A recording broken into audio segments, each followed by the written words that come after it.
Go. It's me, a Mario.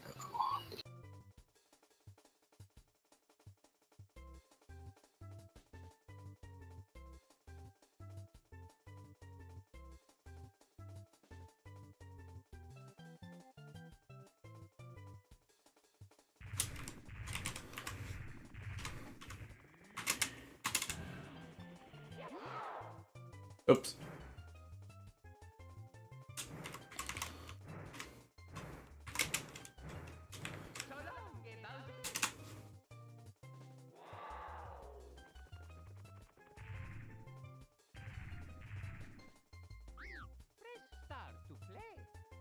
Yo, Diamond, what's up?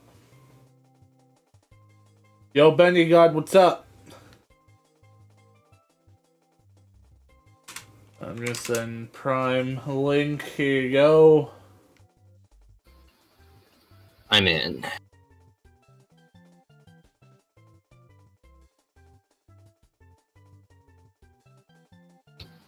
That. Howdy doody ho, my friend Arenas.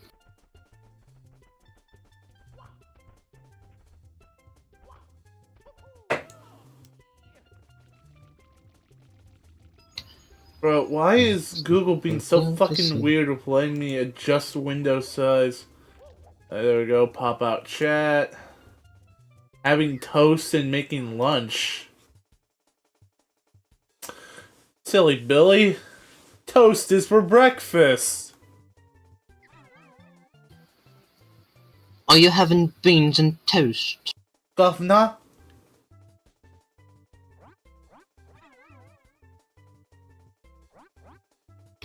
Some delicious beans on toast with cheese, Gromit.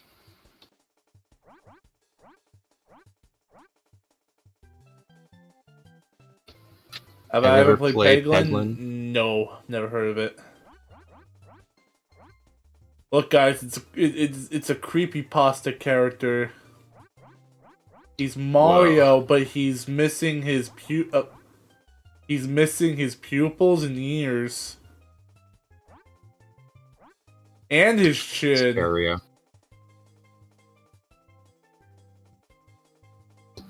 Super Scario 69.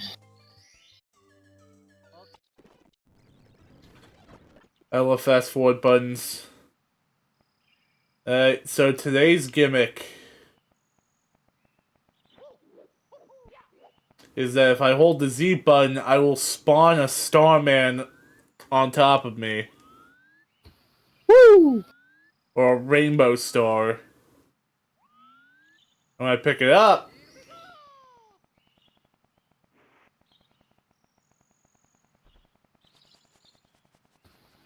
He's invincible.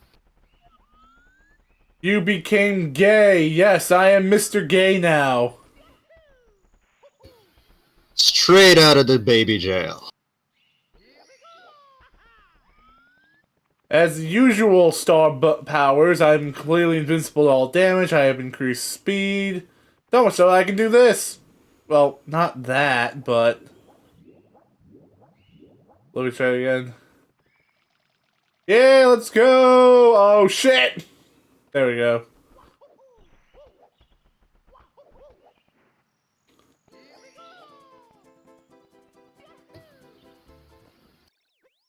Oh, there's the music. Up, the music's gone. Now, personally, I think that no one man should have all that power.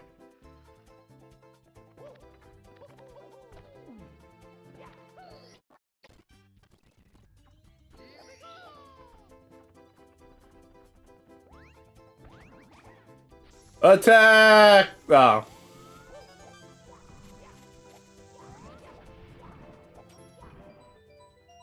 So we're gonna take full advantage of it and just run into practically every enemy we see.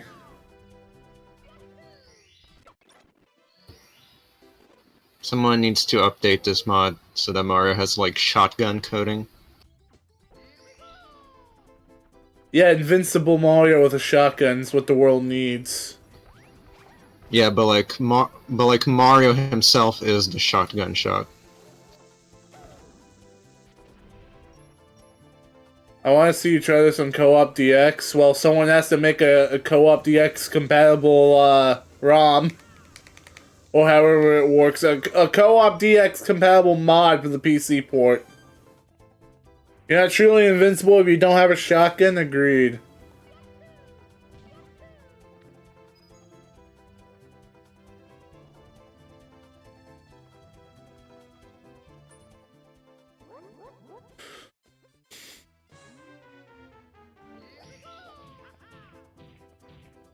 Yeah, but it's not Shotgun Mario 64 Shotgun.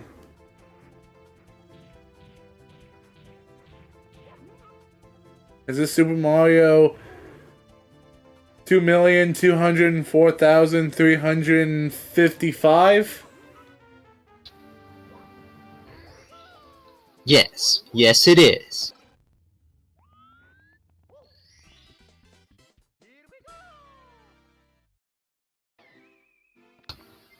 True as the Doom Shotty. Yeah.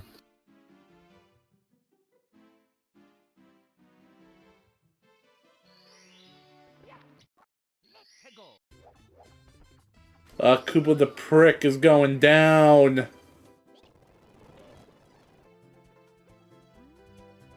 So the real question of the stream, guys, is how long are you going to be able to tolerate listening to the powerful Mario theme?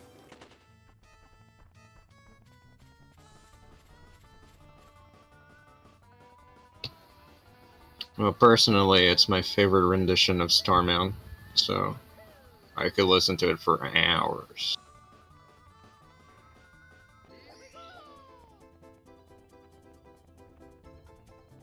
Funny enough, this is still one of my better times for the race. Oh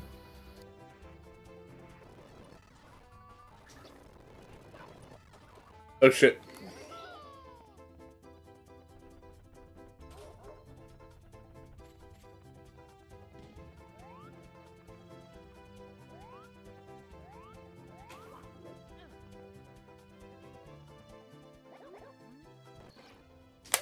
See, this is what Koopa the Quick really meant when he thought that we were getting faster in the rematch. Yes.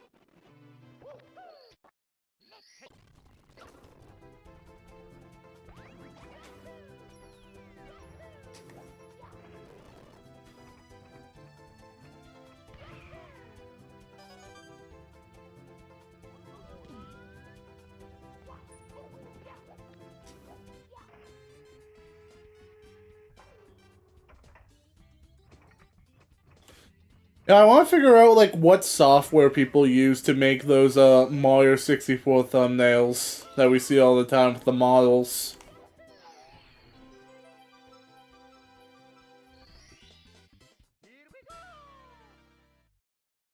Maybe it's like some sort of Blender thing or something like that. It might be.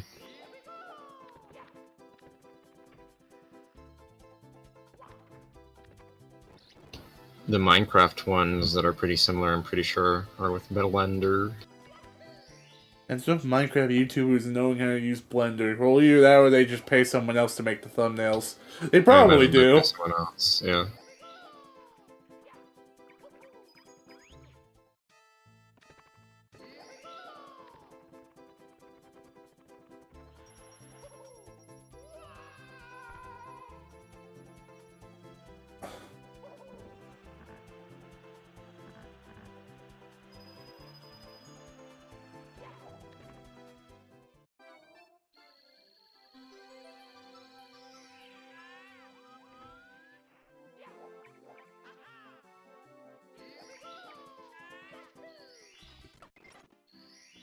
Wow, with this kind of power, Mario is almost as strong as a Powerpuff Girl.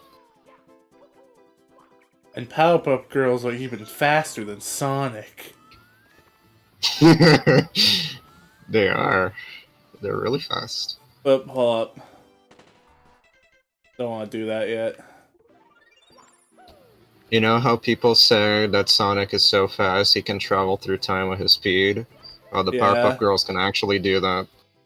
Yeah, and they don't have any signpost shenanigans. Yeah. No signposts, no little planets, none of that shit. They just raw dog it. Those 3-year-olds just raw dog it. Yeah.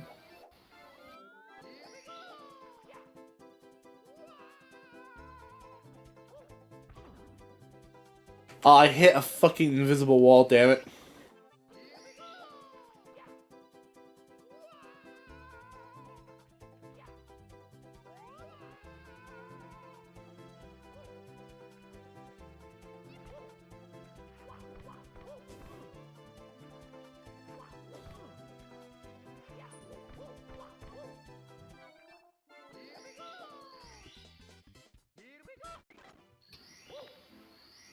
Also, they're more like 1-year-olds. I mean, they attend kindergarten and everything with kids that are slightly older than them because that's like their mental and physical age, but I mean, like how they Shadow just is technically 15 years old, but he's still 50 years old, but he has Sonic's mental maturity, despite not even yeah. being a year old naturally. Yeah, exactly. They're just like that.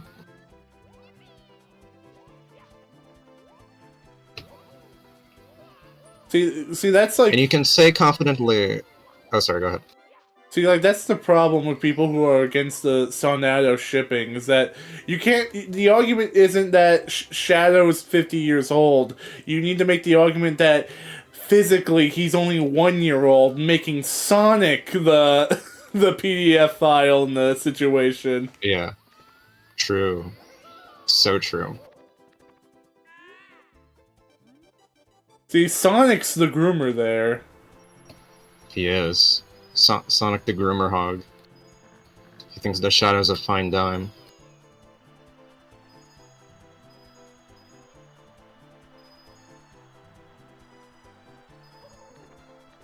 But what I was going to say is that, at least of what I've rewatched of this series so far, the girls have at least one birthday. So you can say they're one for sure.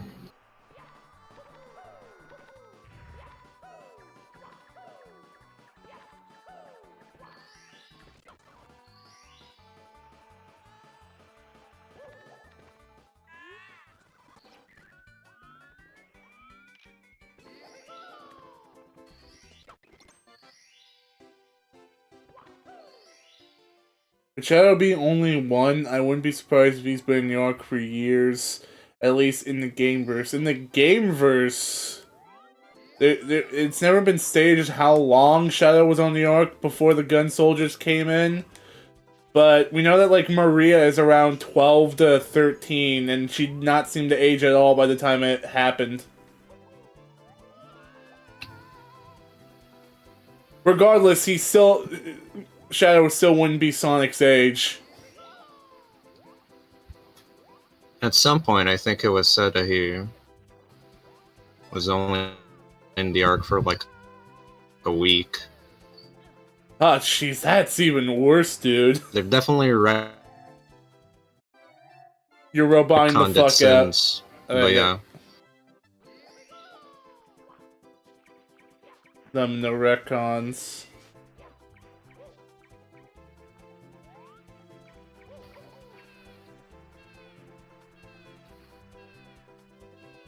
Bro, even the... Bro, I spread the star power to the penguin. 3D world moment.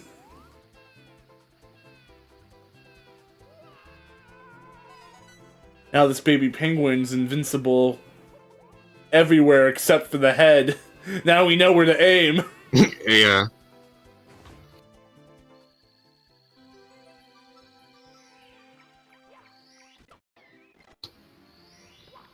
But yeah, as for how long Shadow stayed in the arc, since Maria looks the same when he's made, and when she dies, then it can't have been that long.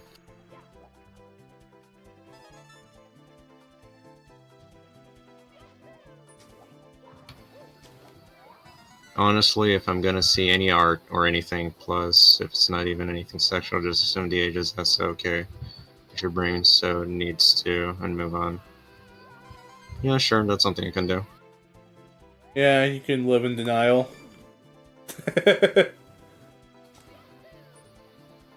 Ah! Well, I guess if you have a boat, you can live in denial.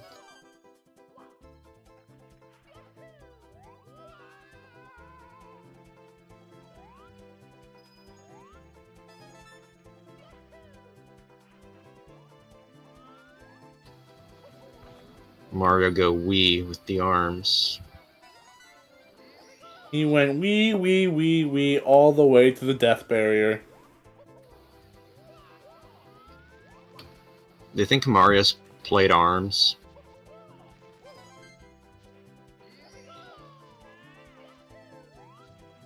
He probably like played it once, like just to. Ah, dang it! Sometimes when you move faster than light, and all you can see is the darkness of the Bowser icon, shrinking down and consuming everything else around you. Mario would like probably play with motion controls once, but he'd get exhausted doing it, and he would switch back to controller.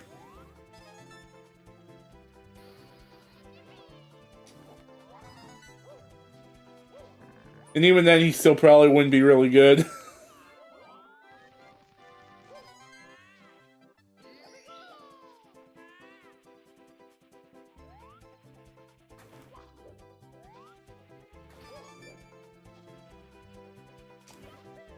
Because he's canonically bad at games, is he now? I mean, yeah, because, like, think of it like this. Every time, like, we see a render of Mario, like, playing his own games with his buddies, like, Mario is always shown to be struggling while his friends are having a blast. It's, like, very ironic thinking that he is Mr. Video Game himself, but yet he's not even good at his own games. That's pretty cool.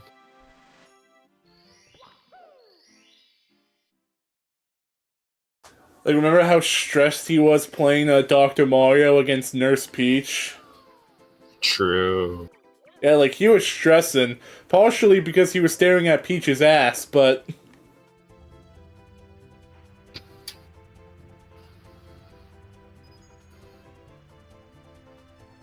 Yeah, it's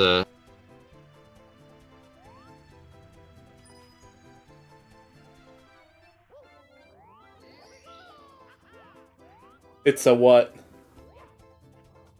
Hello?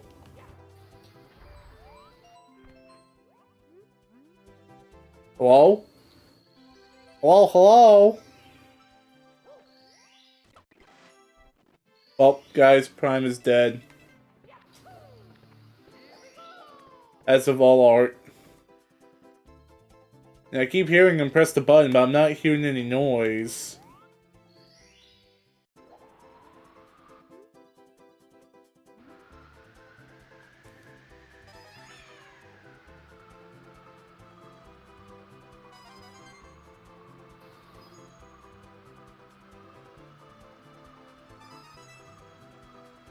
it's Prime? Have you returned from It's the a Great me, Mario. Beyond?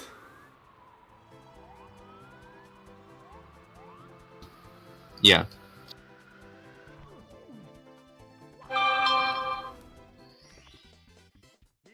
Don't we have, like, screenshots of, like, the cast playing, like, Splatoon, and Peach is, like, usually ranked #1 in them? Like, it doesn't it imply that Peach is, like, the best gamer out of the main cast?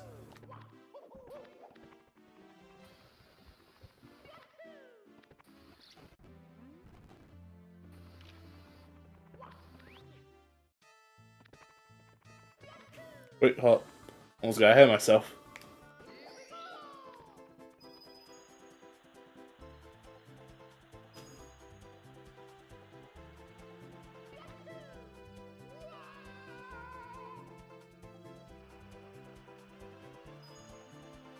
He's truly gone.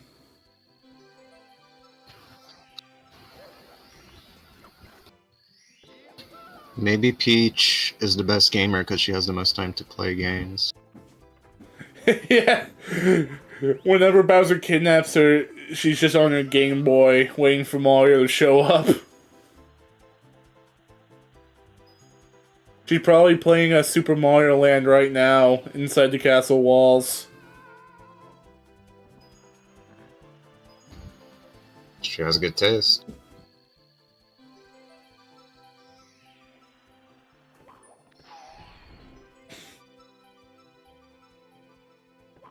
Yeah, it's funny, Prime, is that like it kind of like ties back to the Mario OVA film because the opening literally starts with Mario struggling to play a video game.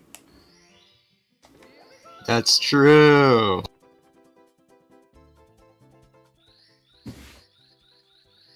Granted, since his game is fictional, we don't know if he was playing bad or not, but he was locked in.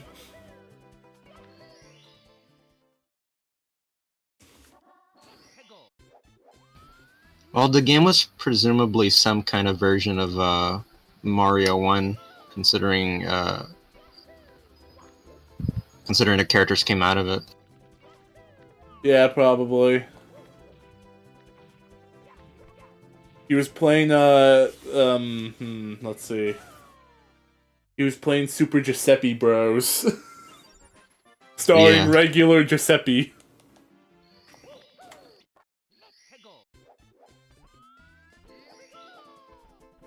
Even Bowser doesn't want to play with her. She's that good. Yeah, I believe that.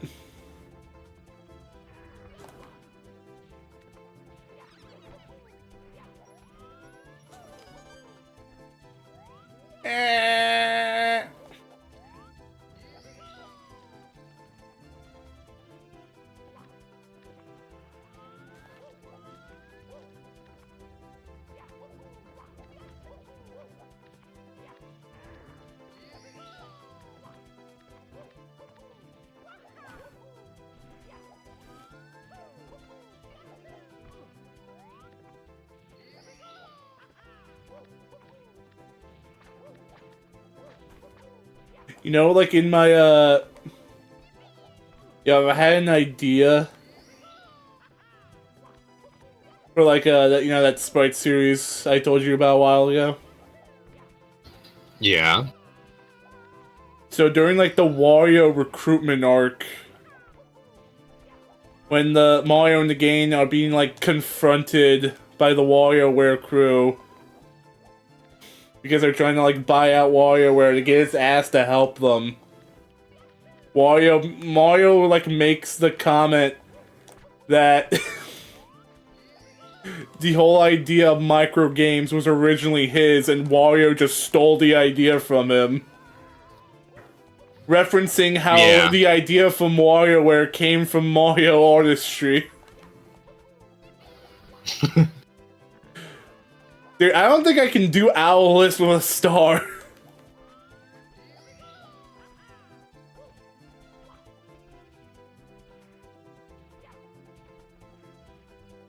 Oh yeah?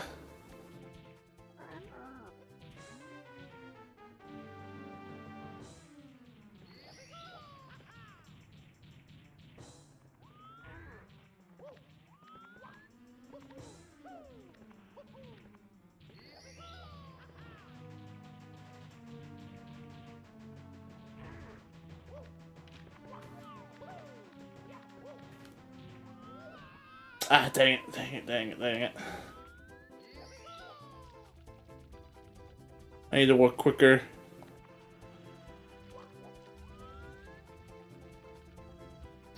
You have gotta go fast, Mario.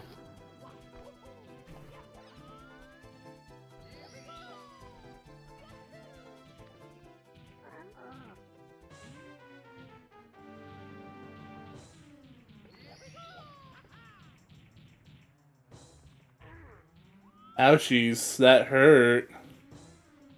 Gotta go fast.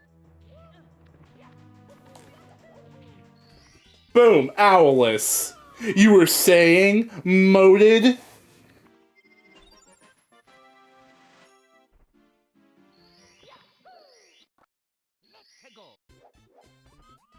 And to be fair, he said Owless wasn't possible. He didn't say, which tactic of Owless. He just said Owless, so...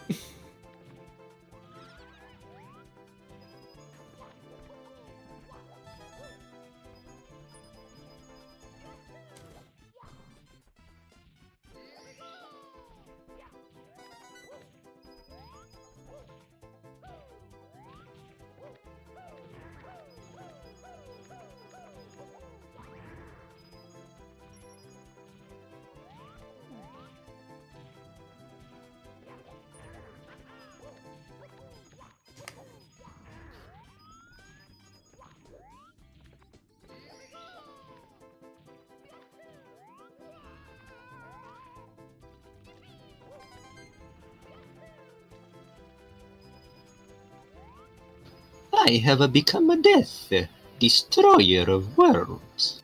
And it's just like a giant rainbow coming at you. I guess that's what Galeem did in Ultimate. Pretty much. Galeem was a rainbow candy. Galeem was like the biggest yellow Skittle of all time.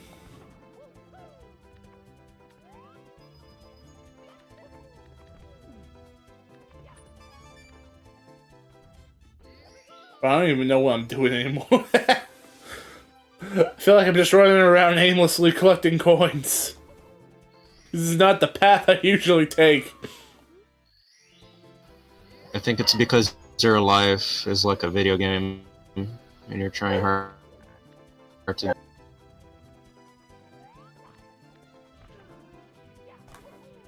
Bro, your punchlines are never gonna land with these McDonald's-ass Wi-Fis.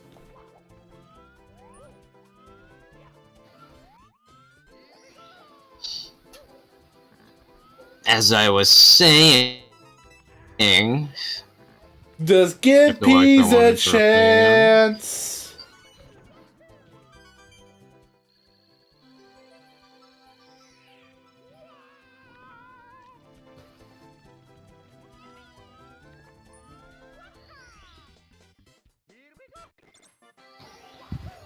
What if Mario movies, the superstar was instead a power star?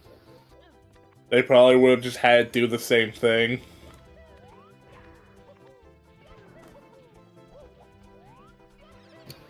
Either that, or if it was a singular power star, it'd be like really underwhelming.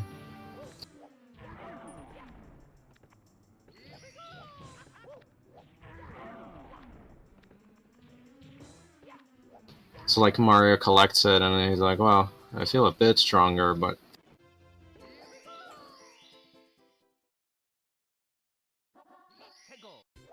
Well, like in Mario Party 2, when you picked up a power star, he didn't glow. He just, grabbed a metal Bowser that was 10 times his, weight. And then, yeeted him into the atmosphere. And yeeted him into the atmosphere.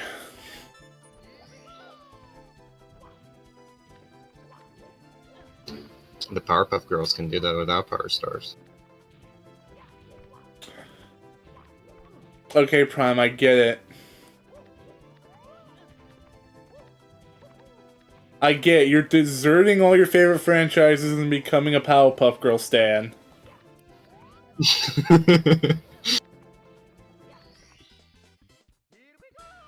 Why don't you marry those 1-year-olds since you love them so much?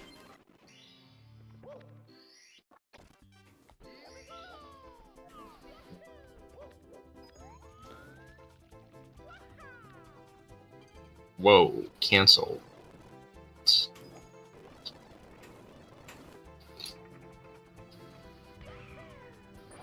Oh shit! No!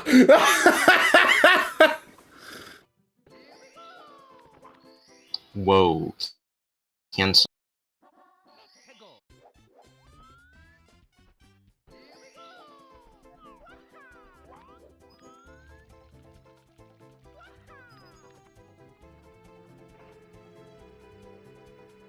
They just jump Bowser, beat him in the ground.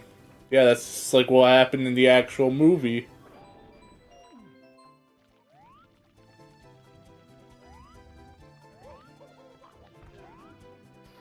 Hey, that sounds just like a movie I watched once.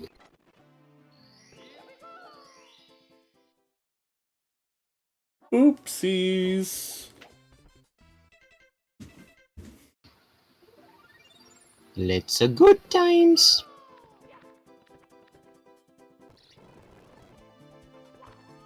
What if Mario just said, like, incoherent gibberish like that? You mean more so than he already does? True, he does actually say incoherent gibberish. Actually, what I was suggesting would be less incoherent. Like, you can understand he's trying to say a word, but you just can't tell what exactly it is.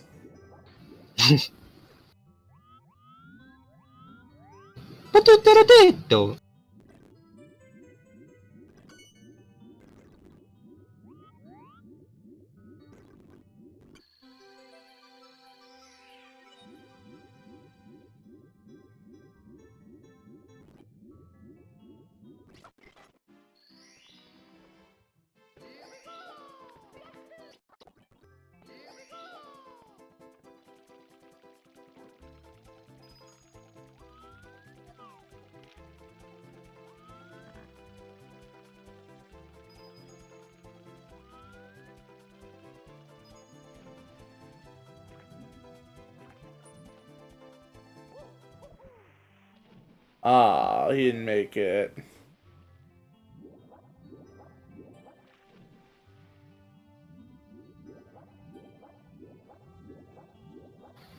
Better than 64 DS Luigi moment. True. Luigi be like, look what you have to do just to copy a fraction of my power. Actually, it's more like multiply of your power.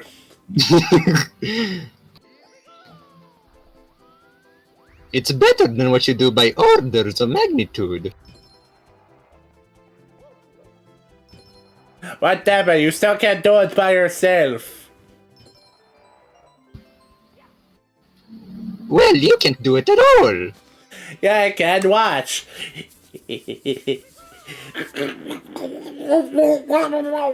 Oh no, he's a drowning. Oh no! Anyway.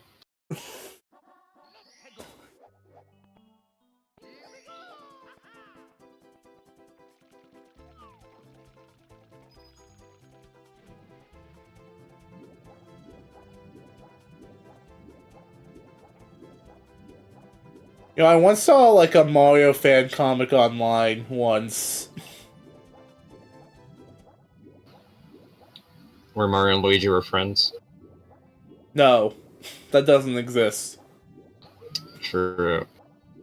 So I saw this like fan comic online. It was just like it was like a fucking Peach versus Pauline thing for Mario's affection. Ah. No, this was like way before Odyssey, so like people had this like idea that Pauline hates Peach for stealing Mario.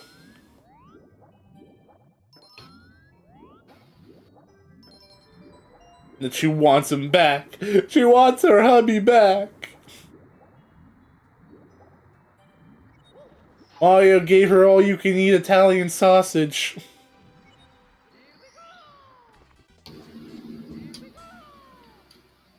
So She needs like, her Mario Poo back.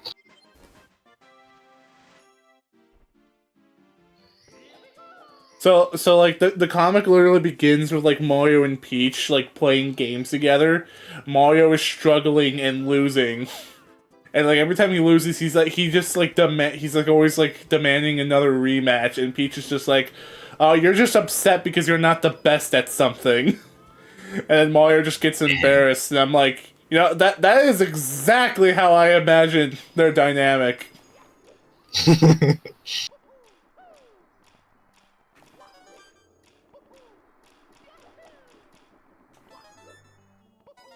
The fuck am I doing? I'm collecting coins apparently. I got so caught up in the code I didn't think if I should.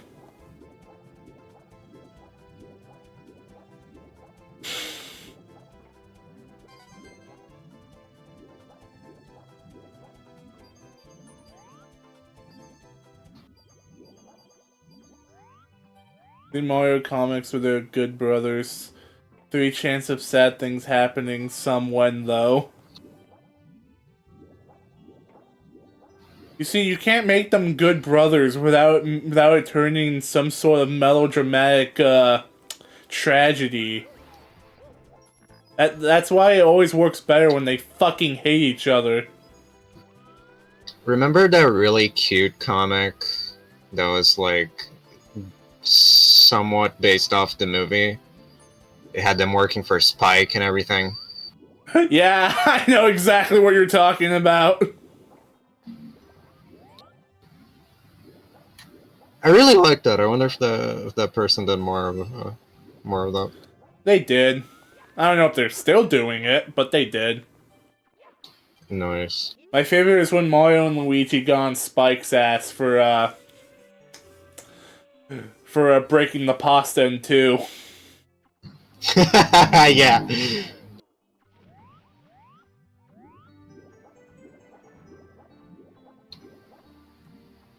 Is that the same artist as that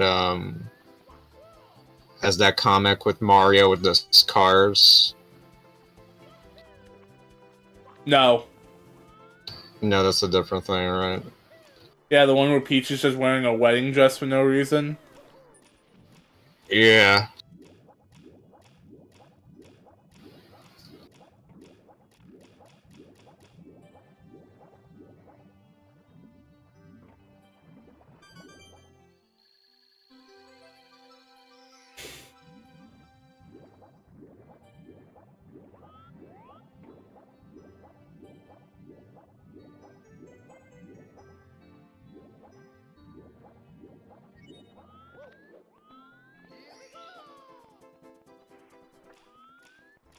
Dude, what am I doing? Don't go for that star, you idiot. You don't have coins.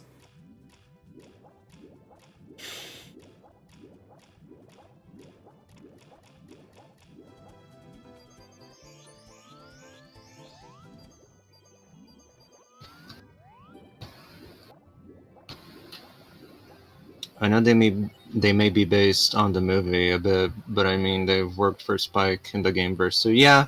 Did they work for him or did they work with him? I don't recall there ever being like them establishing like what their relationship was. Isn't a foreman a boss of a construction site? Yeah, I guess that's true. They probably were bosses. He probably was their boss. Like, I do like what the movie does with Spike. I do like the idea that he's like this bitter boss because he thinks that Mario and Luigi just like abandoned him. Maybe there's a bit of just like an insecurity in there. Yeah. Because, like, dude, big fucking whoop. People leave their jobs all the time to look for new work. Why are you taking it so personally?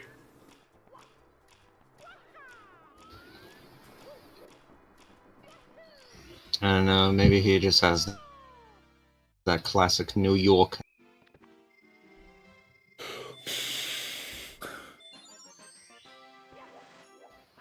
Does like knowing how to work with pipes go hand in hand with carpeting?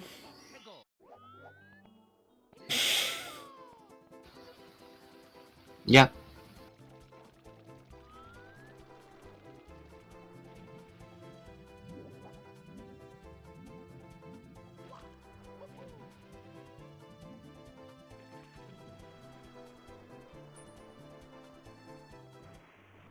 God dang it.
Hey, Diamond, are you still there? I haven't seen you message in a bit. You lurking, boy? You lurking in my stream?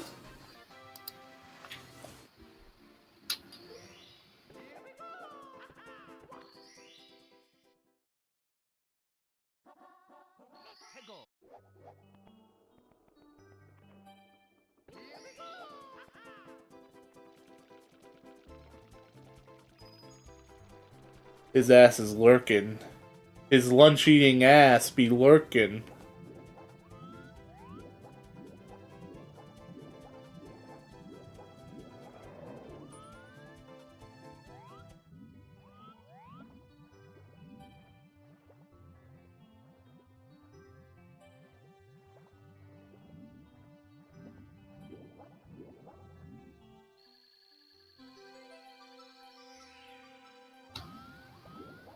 Is the boy actually lurking?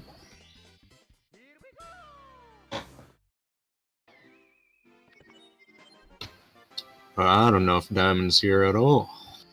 Diamond be dead. He ain't messaging. Only when I call his ass out, he's totally back. So that means he's just gone. He's AFK. Like he always is, because he ain't never beaten the allegations. You gone from the stream, boy?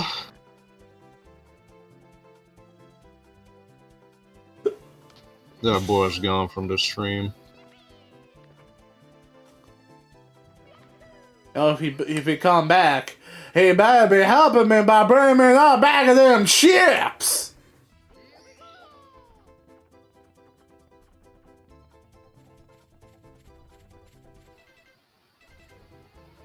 Escargoon!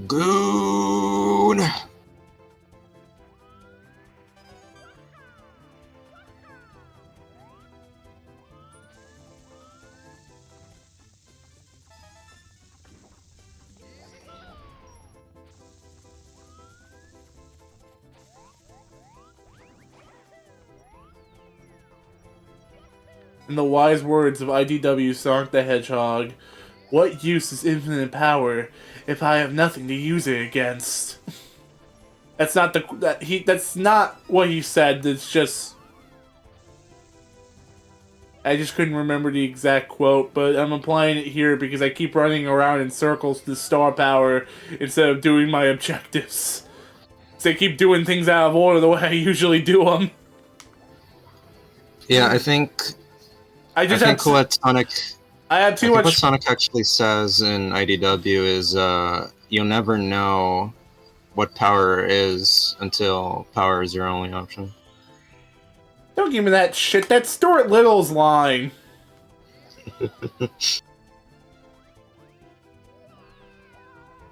I just have like too much fun just running around. Too addicting, dude.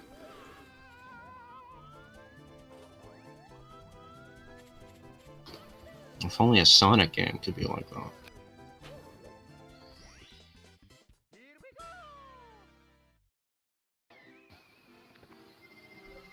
Custom Unagi boss fight win. Custom insert 3D model here boss fight win.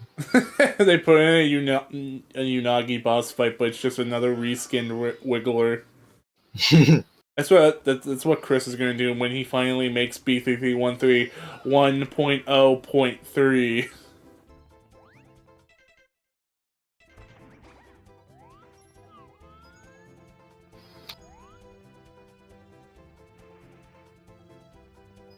So Prime, when I was playing EA Edition, there was a problem. Oh yeah? What was that? 100 coin stars did not spawn in properly. I guess it's fitting with the theming of the hack. Like, it's really weird, because I did eventually figure it out after, like, getting, like, 200 coin stars by complete accident. But it turns out that, like, I need, like, the coin counter to either hit 110 or 111 triple French fry.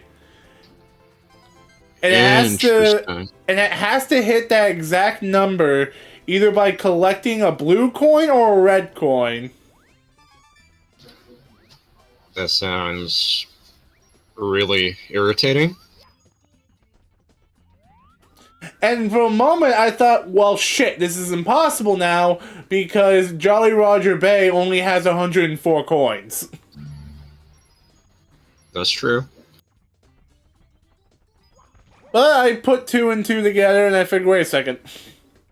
I can literally just buy loot boxes to give me more coins. Well, there you go, then. And that's what I ended up doing after having, like, some issues, because I kept getting lucky and like, getting a star pull. Only problem is with star pulls is that it's only ever the first star of a mission. Well, the first star of a course. So it's only useful, getting that is only useful once.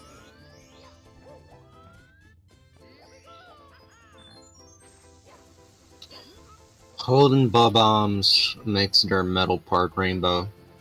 It also makes their feet rainbow. See?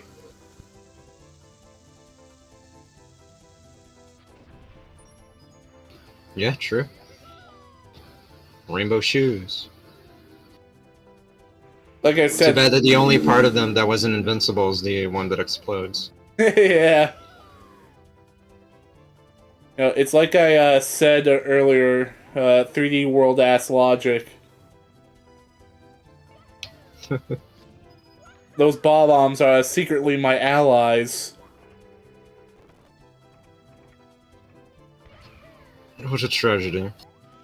Have you ever heard the tragedy of death, Bob-omb the Wise?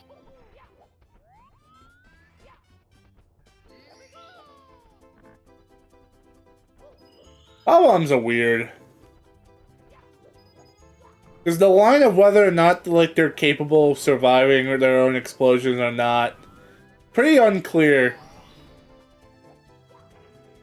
Like, I know this is, like, mostly just an RPG thing, but, like, in Paper Mario, yeah, fucking Bombette, your partner, who can blow herself up on command, and then just and just, like, come out of it just fine. But then you have Bobby in Origami King, who blows himself up so bad that he's literally dead.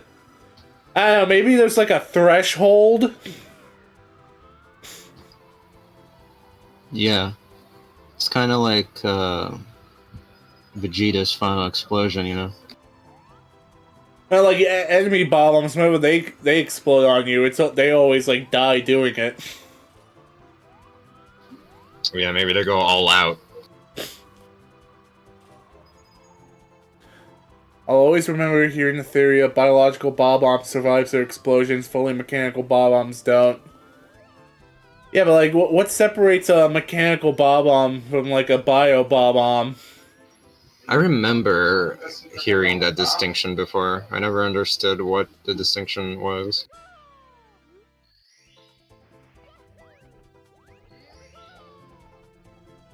It's like, do you have biological bullet bills? I mean, they are sentient in some way. They are, yeah.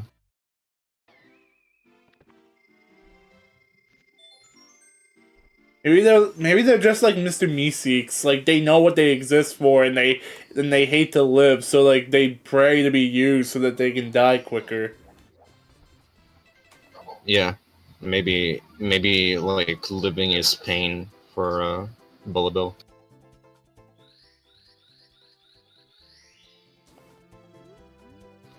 They're just like me, for real.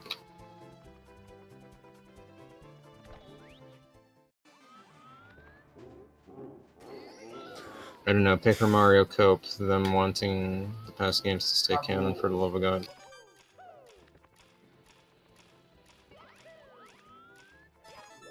Well, it's not like they have any reason to deny their past history.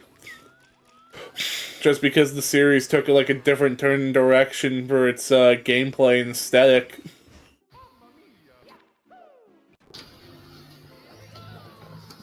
It's not like the inconsistency really matters. I really gotta play Origami King sometime. Then I gotta play Brothership, because I'm always talking about how like people always going on about like how fucking good the story is and like how it has like a great final battle and like it has like probably the best character writing out of any Mario game period. And I'm like, shit, dude, I'm missing out.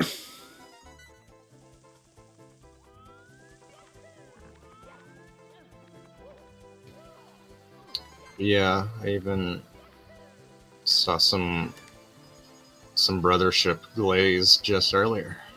So apparently it's really good. Oh yeah? Yeah, from Glazer. So you saw Diamond's tweets? No. No.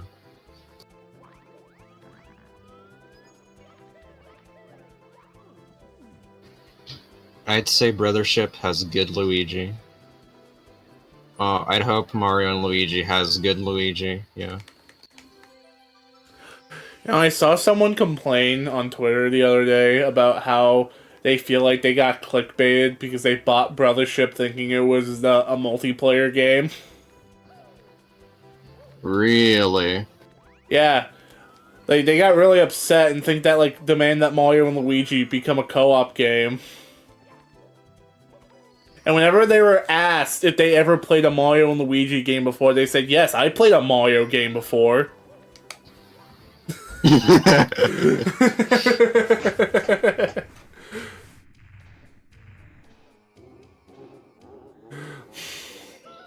Look, I wanted to play this game with my boyfriend.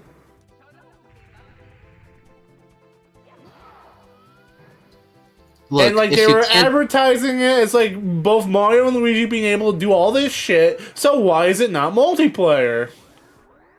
Look, if you can't play a turn-based RPG co-op, like, just through your own creativity, like, that's a skill issue.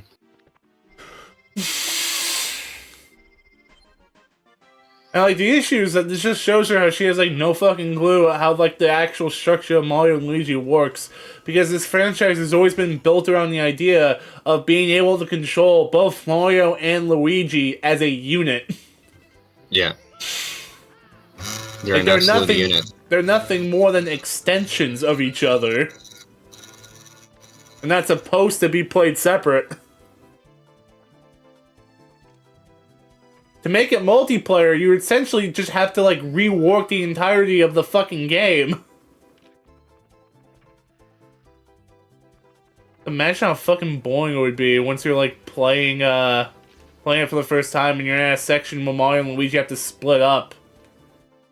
And you're just waiting forever for your partner to solve a puzzle.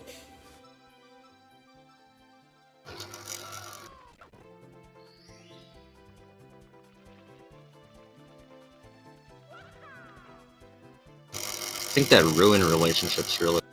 Yeah. That's why she wanted it.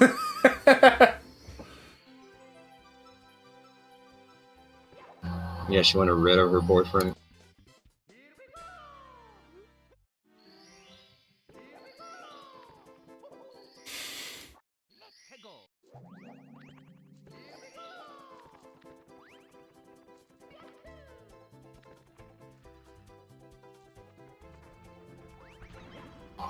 The truth is that she wanted rid of her boyfriend because her boyfriend was Luigi.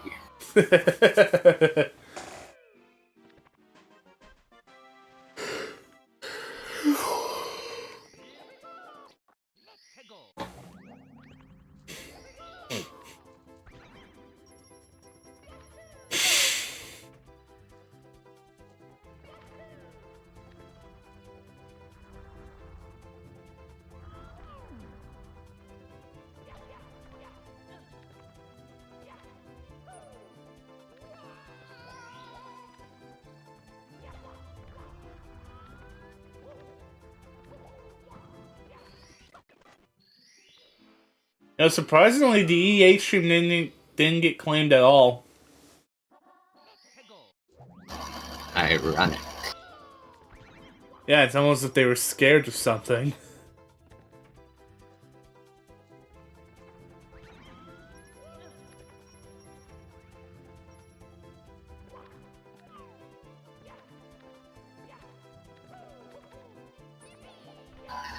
Princess Empress Daisy and knowing the various Mario series stuff.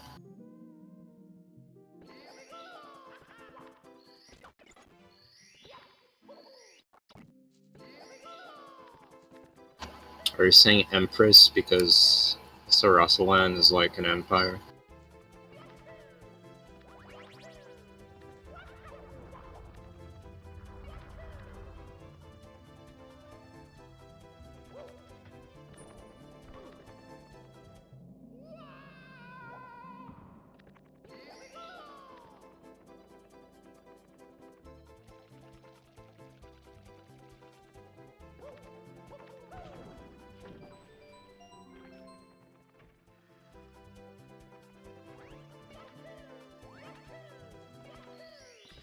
I think that long jumping is now slower than running.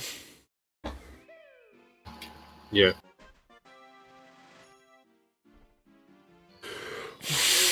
Because she rules over a land full of kings and over the kings, apparently. Yeah, true.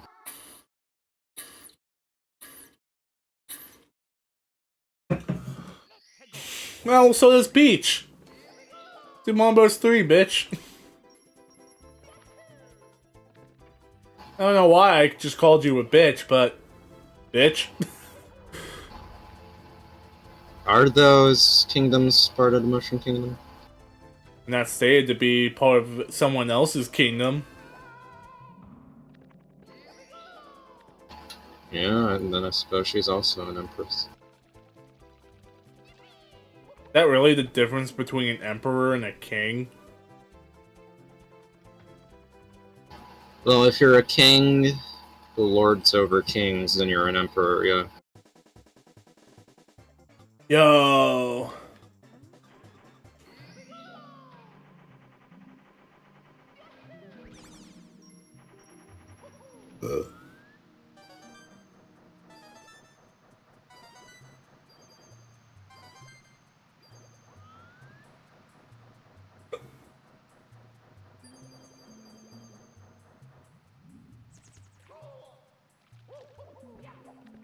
Does Rosalina rule over anything? No.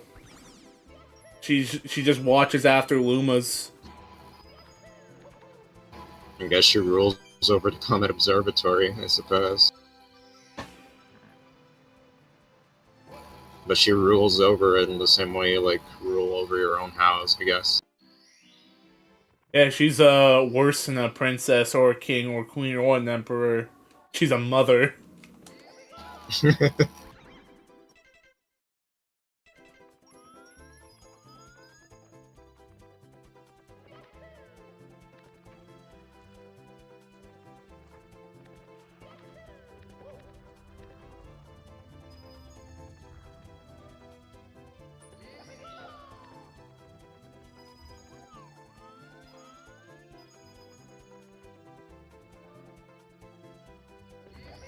I think Rosalina is classified as a princess, so she doesn't really rule anything. Princess of nothing!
to highlight something that Fabio said earlier, he brought up like the ultimate example of Mario being a representation of the everyman, that he's bad at video games. Yeah, most people That's are bad really at video. funny.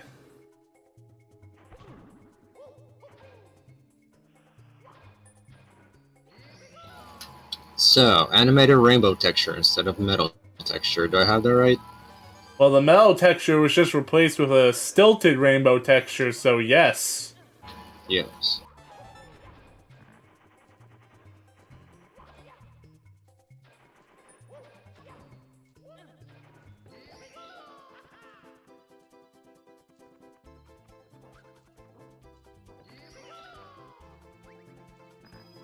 Some Deltarune fan track out there has ruined my perception of where the notes of Powerful Mario should go, by the way. Really? Which Deltarune fan track? That sounds interesting.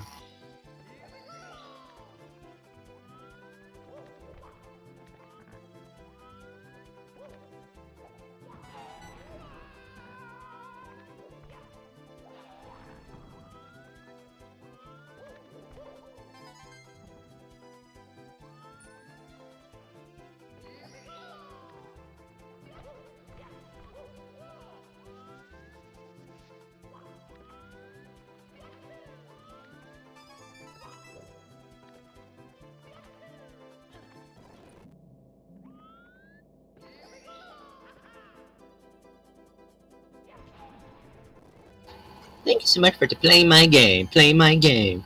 Playing my game. Dude, if I was fucking playing Co-op Deluxe right now, I would have brought up the Spamton skin.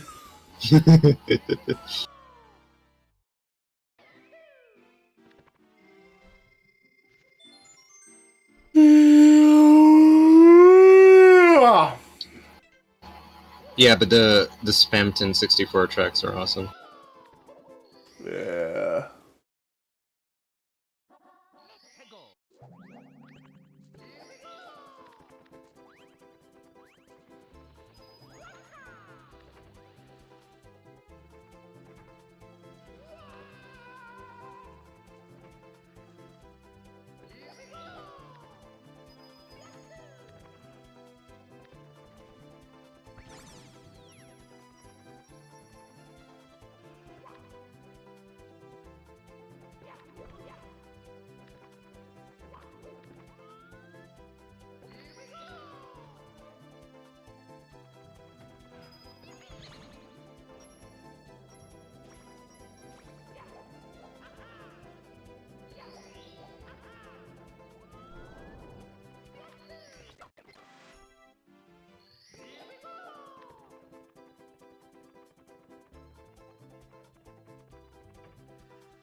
The notes are slightly different in places, and after the final note, they just descend further further than usual after the pause.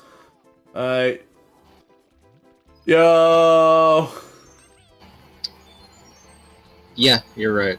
Now that you mention it, I remember. I can run lava, dude! This is awesome!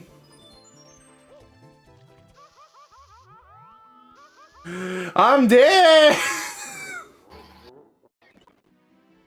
You know, the Powerpuff Girls can swim in lava. Okay, I'm sorry.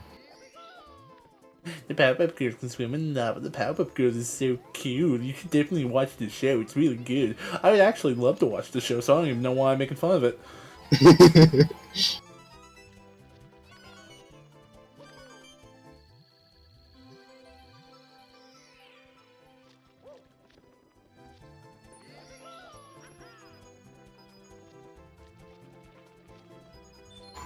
Bowser can swim in lava, except for when he can't.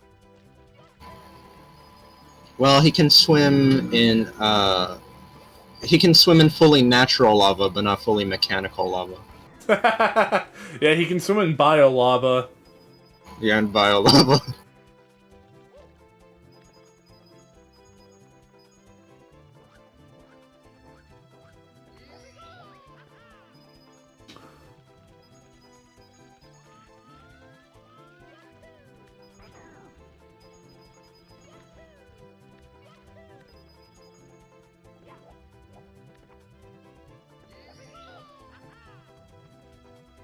The Bio Lizard. The Bio Koopa.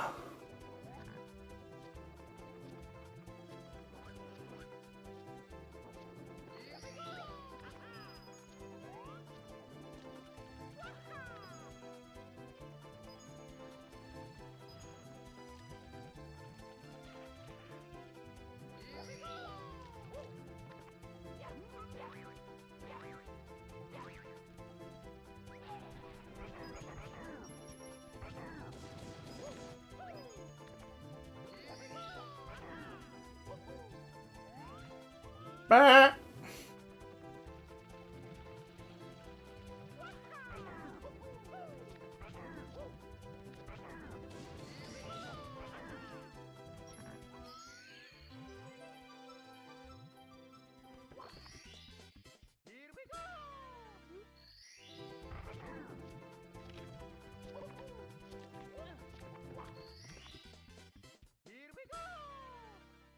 I really like that power stars were as like that stars were as items in Mario Sports Mix, and like once you collect them, like you would just do the most powerful shots imaginable while being invincible. Yeah.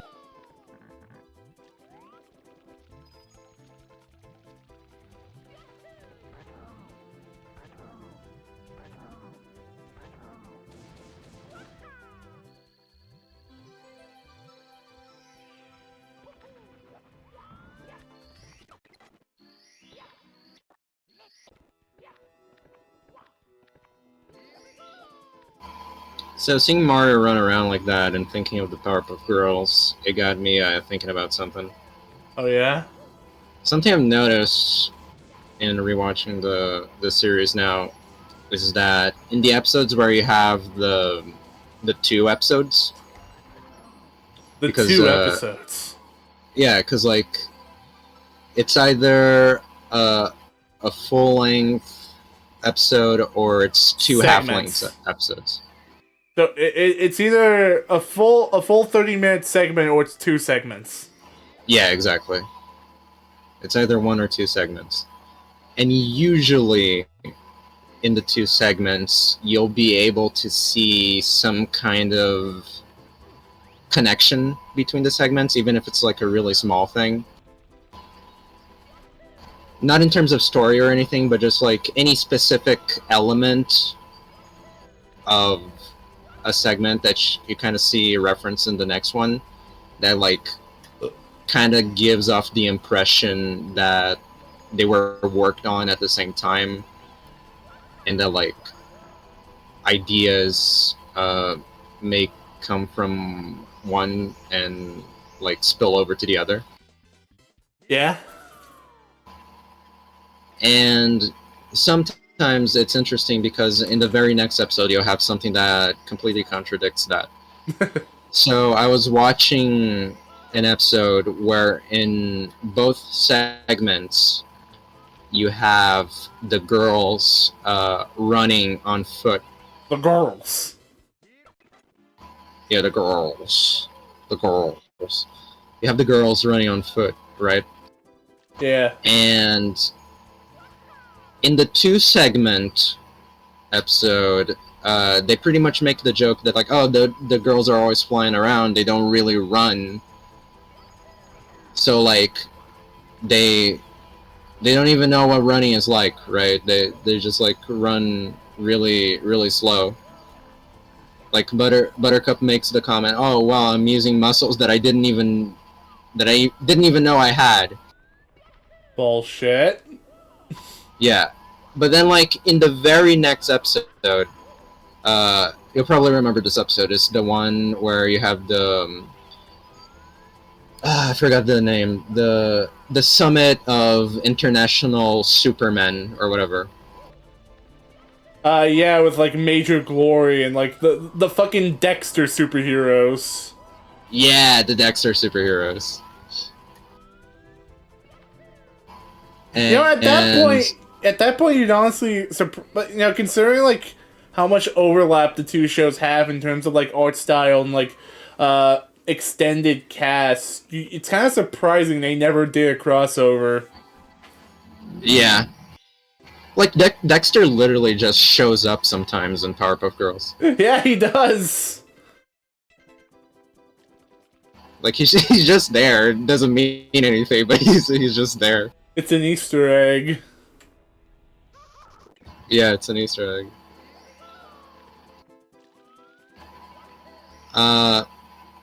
And yeah, so in the next in that episode, when Bubbles is racing the Flash knockoff guy, Yeah. she just runs, right? And I'm just like, well, in the very last episode, you guys were acting like they didn't do that. Okay, I can't run on quicksand. Damn. Triple French fry views. I have to private stream right now before anyone else clicks on it. The girls. The girls. That's the fuel of the crest.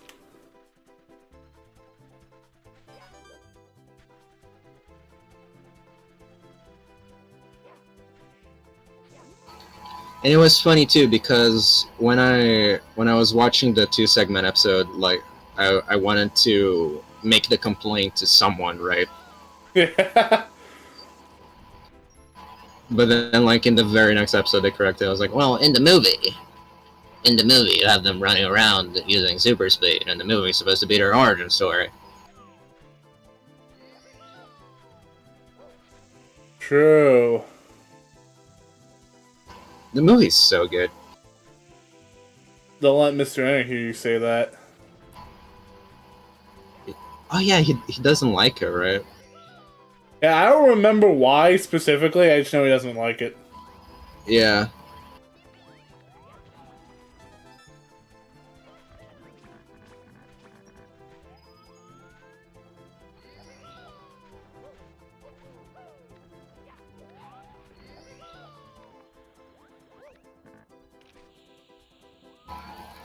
They run well in the very next episode because they learned to in the previous one. Yeah, if I didn't have the context of the movie, I might make that assumption too.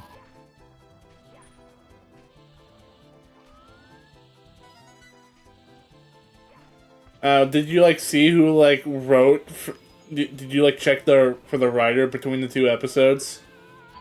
I do believe it was different. Yeah. Yeah, well that explains it. Oh, someone else should have been there to catch that. You think like a series Bible would be on hand to say, yeah, okay, here's all their powers, even the ones we haven't shown off yet. Yeah. I imagine that for the writers, they were just like, okay, you're allowed to ignore like some of their powers because sometimes the girls just can't do certain things. Yeah, for the sake of plot. Yeah. Like, really, if you always took all of their powers and general capabilities into account, they should just be never fucking lose. invincible. Yeah.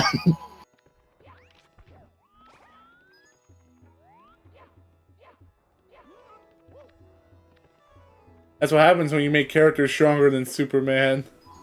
True.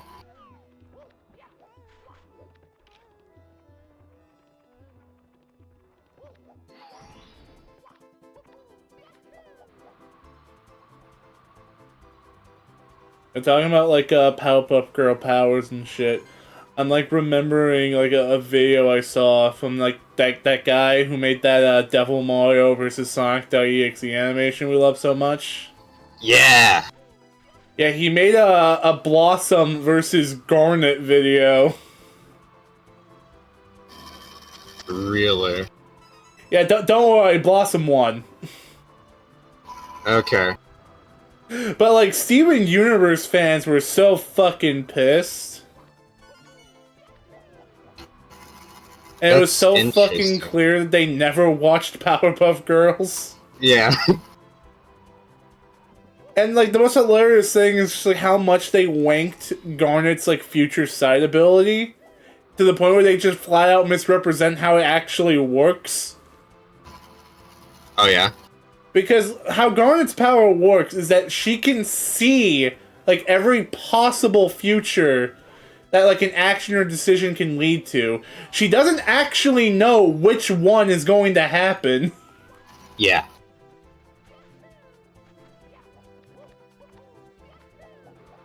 Otherwise, she has like no excuse to ever lose any fights. True.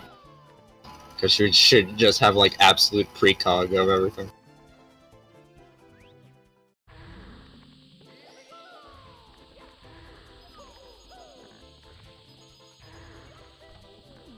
And like even if she did, Blossom would be able to speed blitz her regardless. So yeah, I don't know. I don't know if Steven Universe characters are that fast.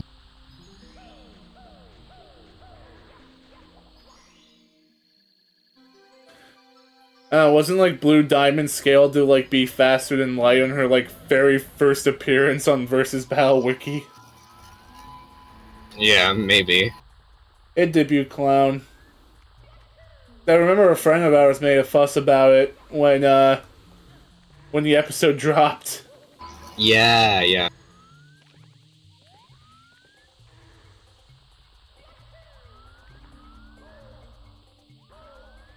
Shit.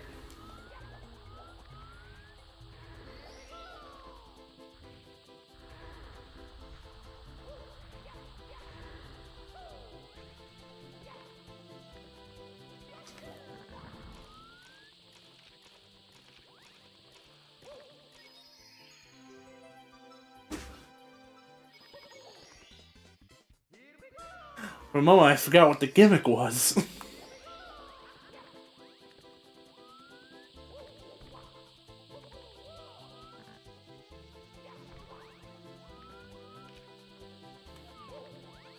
So Sega hiring a whole dedicated team for lore now is being reacted to as if it was kind of an unheard of. Maybe we shouldn't expect studios to keep track that much, or should want them to more now. I mean, to be fair, Sega's lore team kind of sucks.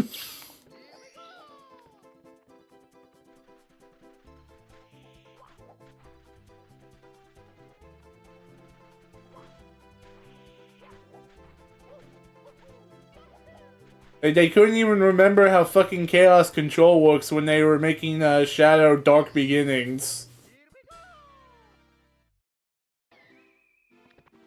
Prime?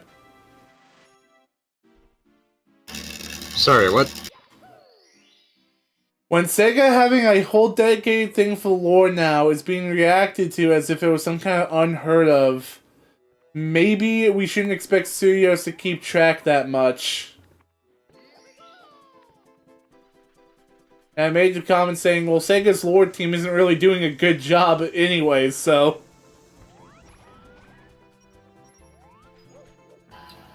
Oh, yeah. Yeah.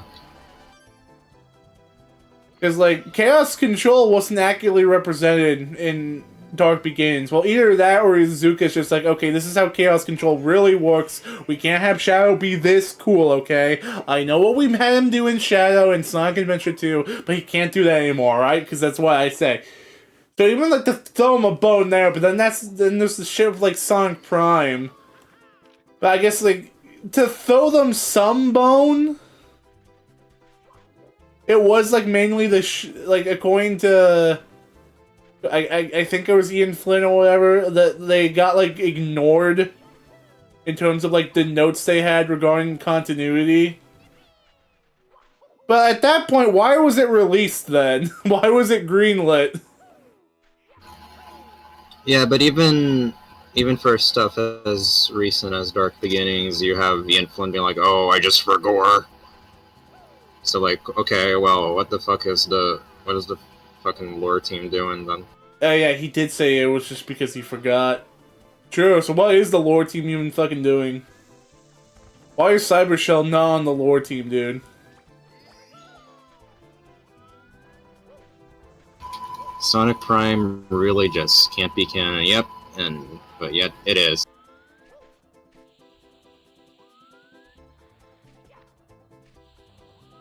Very irritatingly so. Now let's change topic before you go on another rant. Yeah, good idea. Well, man, maybe not. It'd be funny at least. Now, you know what? Let's save it for an actual Sonic stream. Yeah, yeah.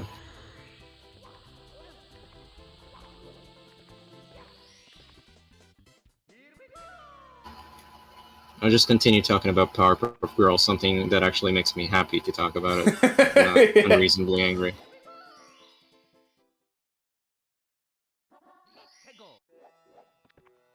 Is this Super Mario 64 the definitive edition?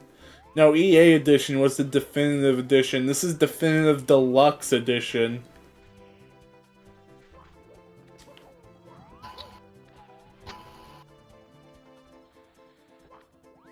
Definitive deluxe director's cut. Oh, yeah, dude. Blossom slams Garnet. Yeah. Garnet, seeing here in her versus Battle Wiki page, is her attack potency is at large town level, and her speed is at relativistic. What does relativistic mean? It's Relativistic relative to is realistic? near. No, relativistic means near the speed of light. Oh. Oh yeah, Blossom Speed Blitzer. Yeah.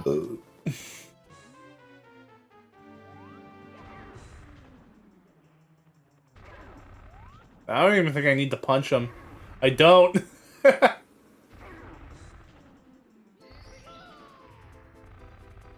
Ah, shit, wasn't fast enough.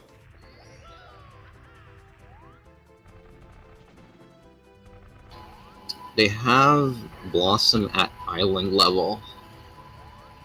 Island level? Interesting. Yeah. I'd argue she's a lot stronger based on how fast she is, but I guess they're just going like pure shown feats. I guess it's like kind of hard to judge her considering the fact that whether she jobs to something or not depends on the episode and writer. Yeah, true.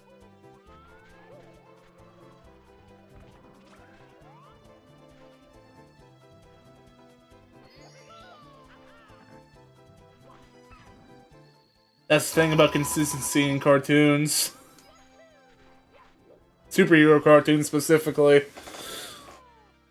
Yeah. So it's the fucking Flash paradox when you have a hero with a superpower that's way too good that they realistically should never lose to anything. So they just have to come up with the most bullshit excuse for them to lose.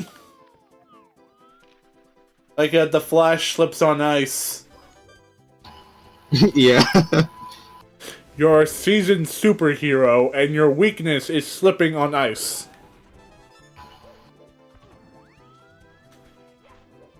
It's like the fucking CW Flash show. God, that one, it's so bad.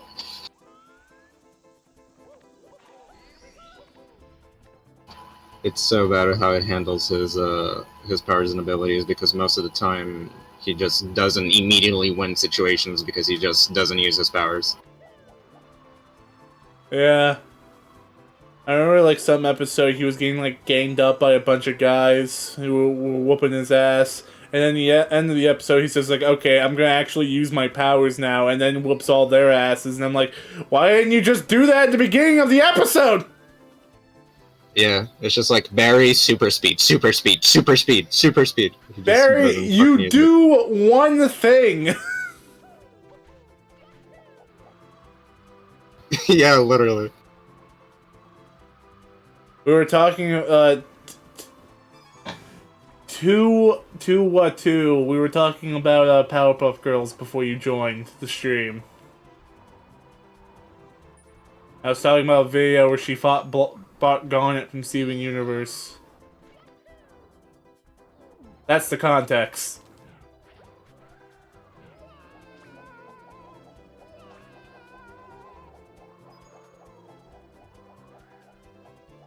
Oh, I think like an actual wing cap lasts longer than this thing. Yeah.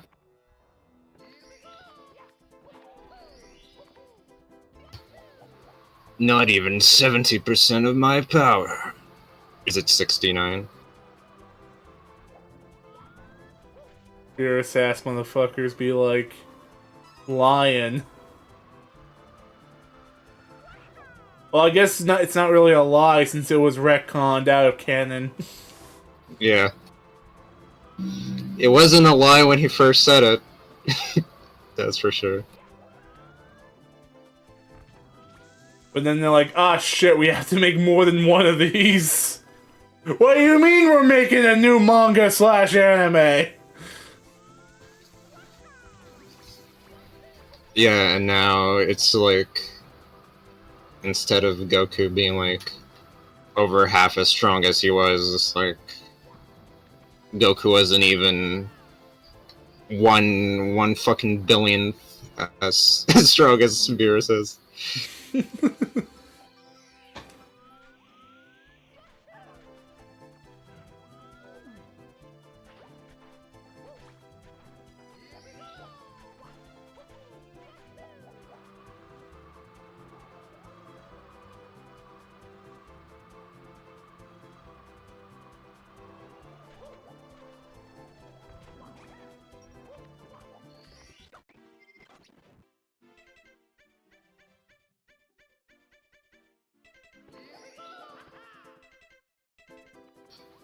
Old god of destruction named Bills. Who did Bills come from again? That was his original, like, translated name. Bills. But he doesn't even pay bills. Yeah, it's because it's Beerus in Japanese, so they're just like, oh, Bills.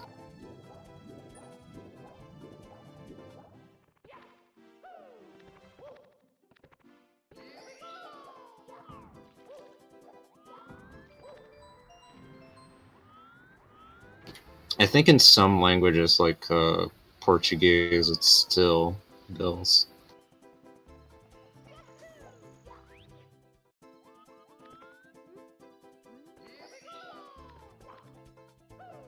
I can hardly even see myself anymore.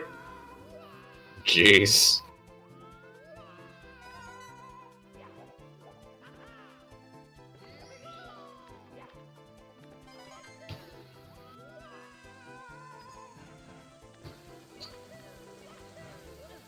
Yep, Bills here in Brazil. Yeah, I haven't spoken to anyone from here about the character in a while, but I do remember back in high school when I discussed Dragon Ball with my friends. Yeah, it was Bills.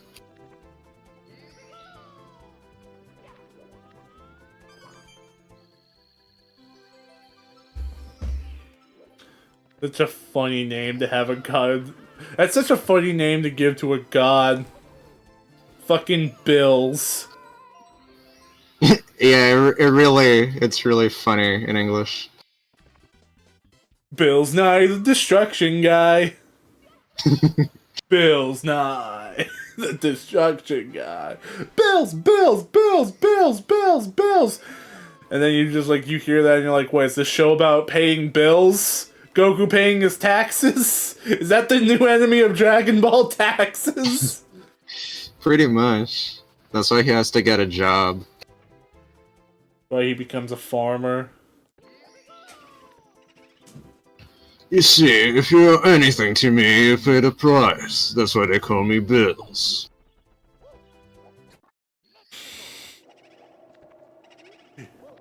According to my calculations, you owe Grand Zeno about 50 kajillion zenny.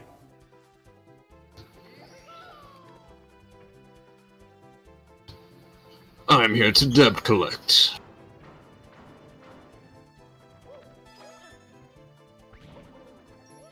Bills, the god of loan sharks. That's why he was so chummy with Frieza.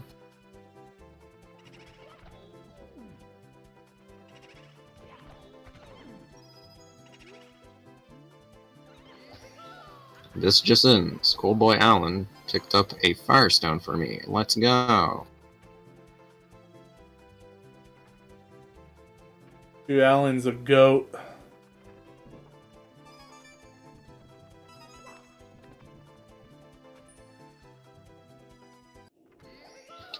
Is the definitive edition a meme? What about the 2006 Honda Civic? Yeah, this guy literally just joined my chat the other day and he kept talking about the 2006 Honda Civic. I don't get what his game plan is, but I'm afraid of him, honestly. I don't know, maybe he just really likes the 2006 Honda Civic. I'm afraid he's gonna find out where I live and he's gonna crash in my house with a 2006 Honda Civic.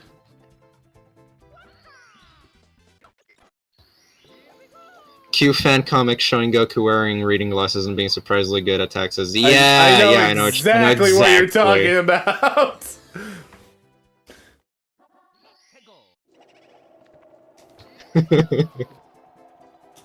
Masako X did a dub of that.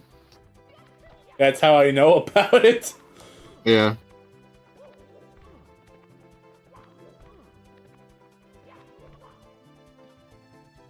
Don't tell your mother, Gohan.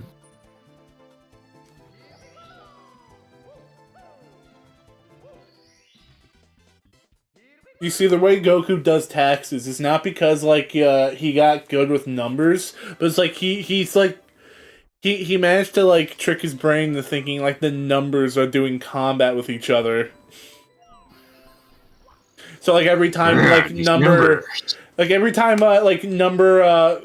million zenny from their bank account like punches another number, its power level goes down by 1, and that's how like Goku calculates numbers. These taxes are too strong! Chi-Chi, our depth looks pretty strong. Let me fight her.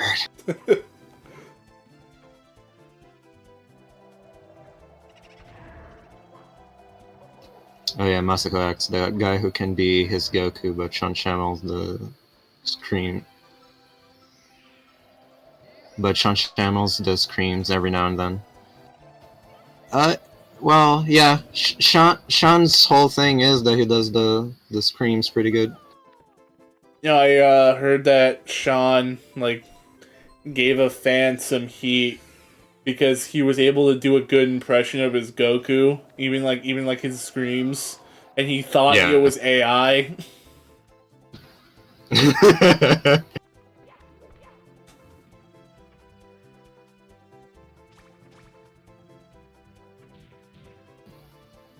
Yeah, Sean is like, from what I've heard, pretty defensive about the whole Goku thing.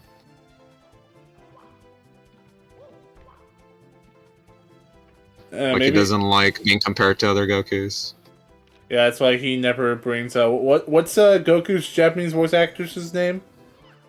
Masako Nozawa. Masako Nozawa. Yeah, he never talks about her. Yeah. He'd like go out of his way to avoid even looking at. He would go out of his way to avoid looking in the same direction as her, even though they're like halfway across the earth from each other. Yeah. And he really doesn't like Abridged.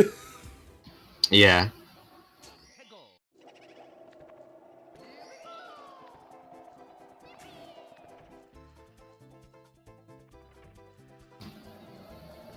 Like, Nozawa's Goku is my favorite Goku, because it just quintessentially captures what, like, the vibe of Goku's character for me.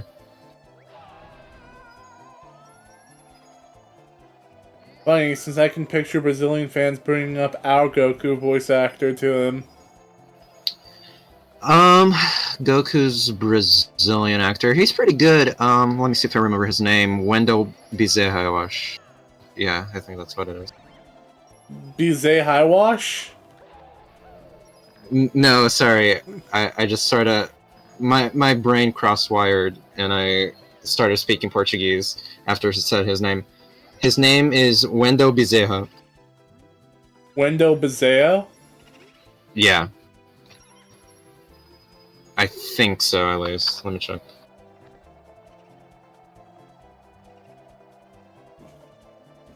Can you voice Goku, though?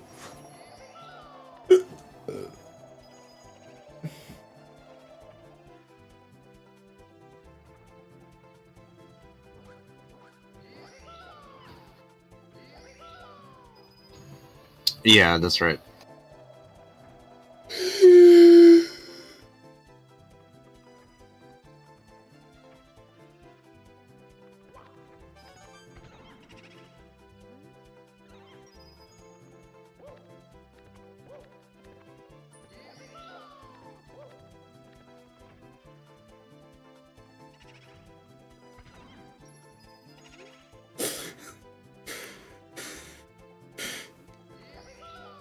Yeah, every time I think of Brazil, I think back to that fucking video of the fucking cream cheese on the pizza and the Italian guy thinking it's mayo. And then I just think about when I tried to order a pizza with mayo instead of tomato sauce because it was on Pizza Hut's website. Just out of morbid curiosity. And then I just get like a phone call like a minute later saying, how the fuck did you request mayo on your pizza? I'm like, it's on your website! It's on the side! Like, why is it an option if you don't serve it? What Pizza Hut does serve is what I want to know. I'm going on a fucking road trip to try mayo pizza.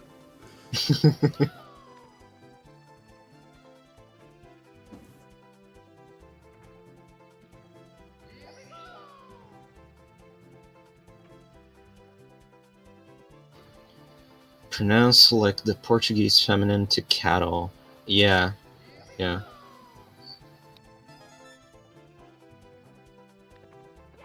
Well, I guess the Portuguese feminine version of calf specifically.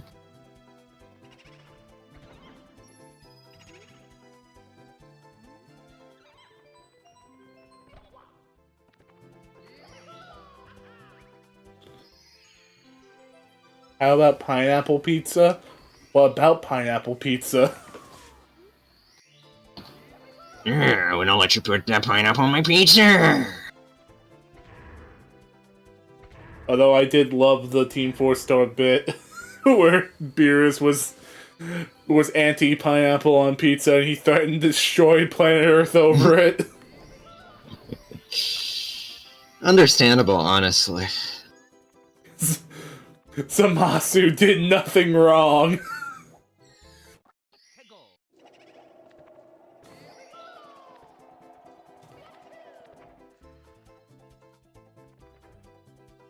Don't you see, Goasu?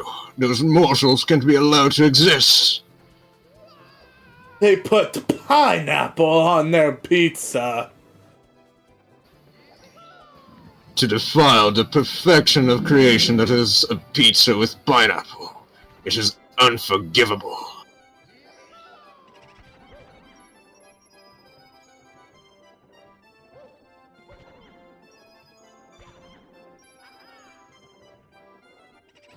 Been thinking about the A2 Anniversary Edition and the upcoming A3. Dude, fucking A3, dude. Can't they just make out already and make A4? Yeah. I don't even think the first A movie was even that good. Personally, I'm a much bigger fan of H.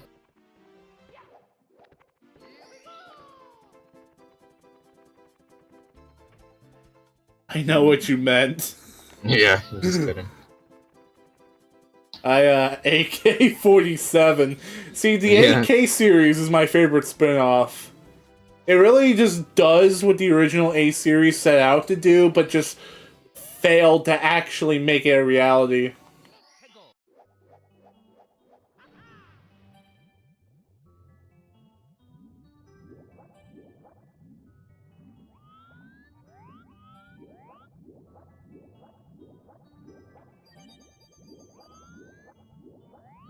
Although replaying Abandoned Bill is going to be annoying for the sole fact that I do not remember the layout at all anymore. Yeah.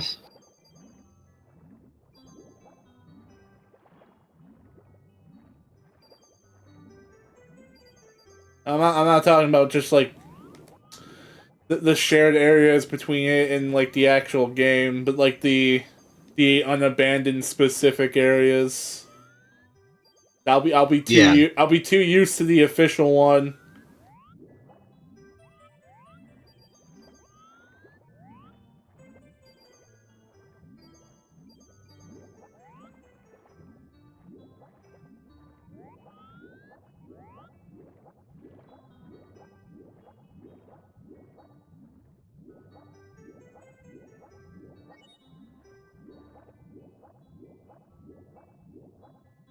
B3313 is the most brain rot ROM hack.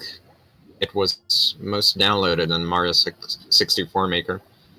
I don't know about brain rot. I don't know how that makes it brain rot, but I mean, I guess if you wanna insinuate like the beta kids had brain rot, then sure, but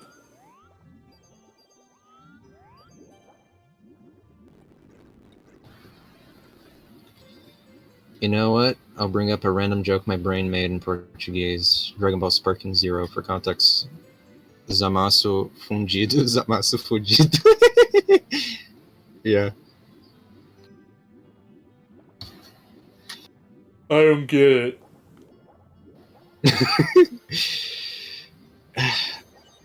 It's the Joker meme. You wouldn't get it.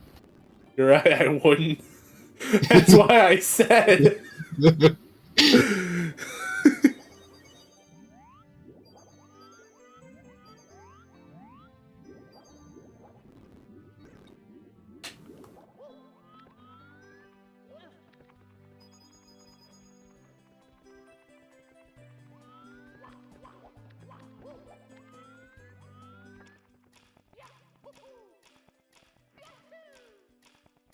Okay, here I go with this shit again.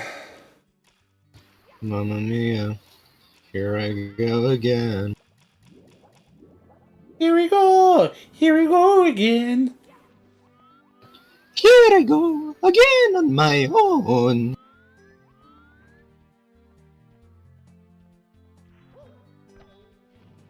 You know, I'm honestly genuinely surprised I have not been spoiled on the final boss for Brothership yet. Yeah, didn't get like pro safe yet or anything like that. Like, it's really shocking because it's not like I've been avoiding Twitter or anything. People have just been Interesting, like right? really respectful about it, I guess.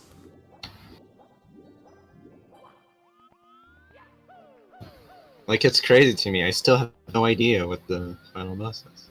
Oh, I've seen some spoiler snapshots. Shit!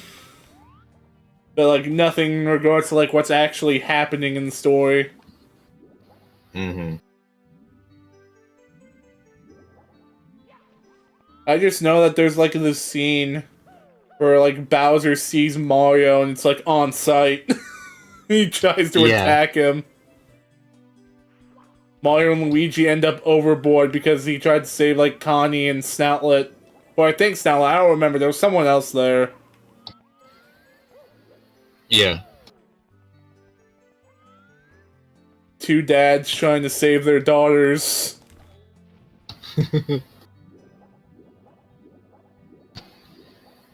Got reminded of the masterfully pitch edited Mario lines into Country Roads. Dude, that is so good. Country roads, let's go. It's a me, Mario. Mario. Okie Okie dokie. dokie. Mamma Mamma mia. Here we Here we go. Mario. Mario.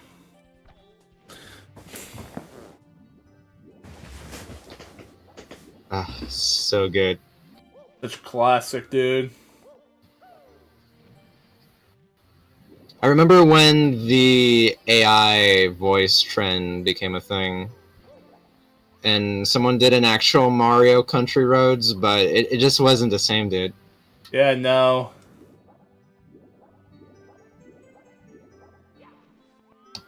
Honestly, the AI voice stuff had a really hard time during Mario singing. Yeah, I still have not heard like a good Mario voice from the AI. Although I guess like it worked best for like higher pitched songs, like Michael Jackson Sure. music. Even then, it was still like iffy.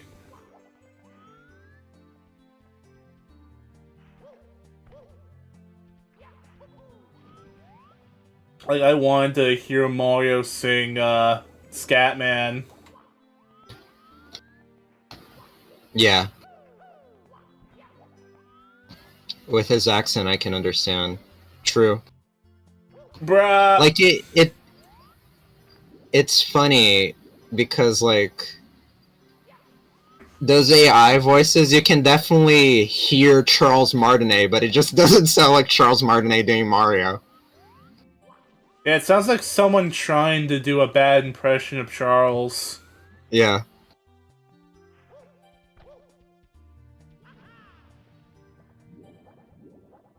Well, I'm so ass at this trick, I might as well just do it the normal way with the pulse. I don't know why I always have to persist doing it like this.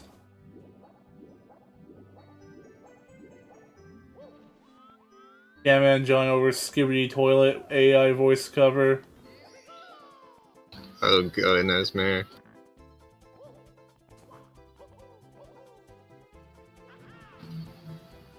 But also, I'm a sucker for sentence mixing and very, very good impressionists. Yeah, yeah. Sentence mixing is an art form. I remember when the Super Bowl did that when they were advertising for the Bubble Bowl. For the Super Bowl with the fucking Bubble Bowl thing that everyone wanted them to do a few years back. That whole show was so fucking lazy, dude.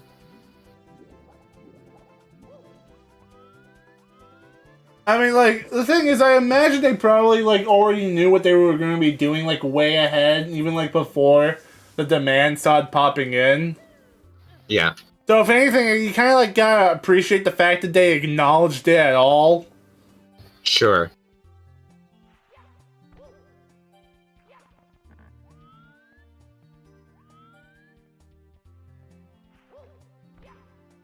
Dude, what is with the firsties?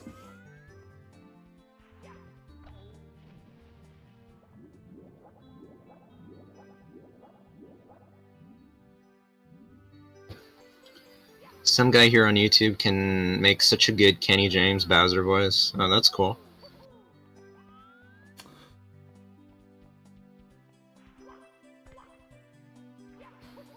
I owned an AI laptop.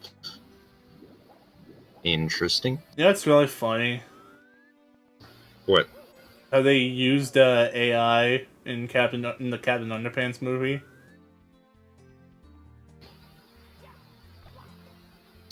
Really? Yeah, so this was like in the earlier stages, so it was pretty weird AI.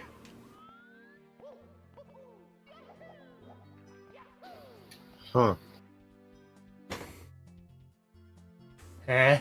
Eh? Yeah, the joke doesn't work with words. Yeah. Do you get what I'm saying, though? Yeah. It's funny though thinking about it in that sense, like because it just made me think about a video I watched about the Captain Underpants author, and it just makes me think about the idea of like AI being used for like really soulful like pieces of art, like because Captain Underpants and like his whole art is all about like inspiring people to make their own art, and that like the idea that you don't have to be able to draw good or write good to get creative and put stuff on the page.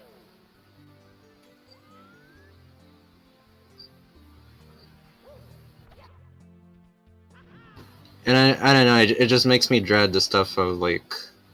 It just makes me dread the idea of AI being used for like stuff like that, or something that has a lot of like emotional resonance, like Peanuts. You know. Yeah, when the time comes where the writers just give up and they just ask AI to make new Peanuts comics, and it's just recycling old ones because that's all AI does. Yeah.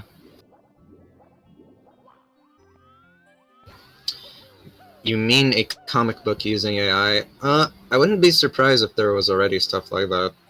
What are you talking about? Comic books have been using AI since forever. Don't you know who Jarvis is? True. Dude, all the firsties, dude, knock it off, Mario!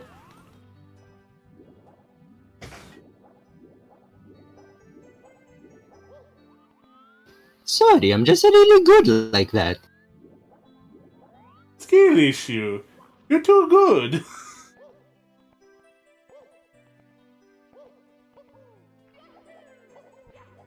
I meant comic book artist Captain Underpants.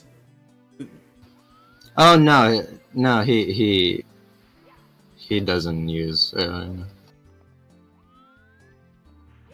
Yet. Yeah, yeah.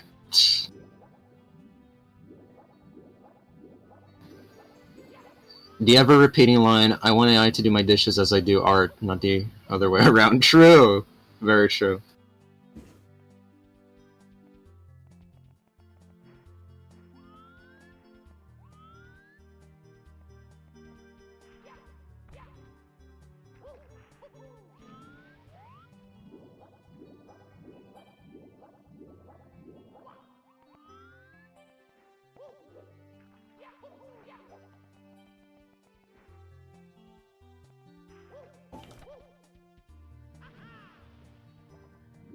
Bruh, I can't make this damn jump. All I had to do was follow the damn train. All you had to do was to follow the damn train, CJ.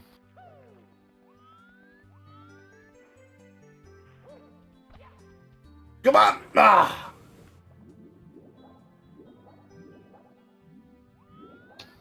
The sub Bowser symbol is like Super Mario World art style. Yes, that was something like I really liked about it when I was a kid.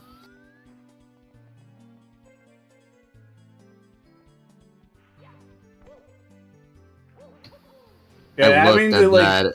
having to like deal with the residue of the previous console generations, just like a charm of these of like of these release games. Sorry.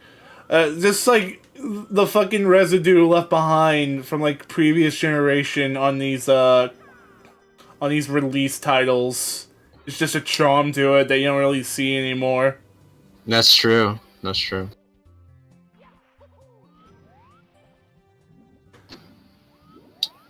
Is that quote from the definitive edition? No, that quote is just from the regular version of the game.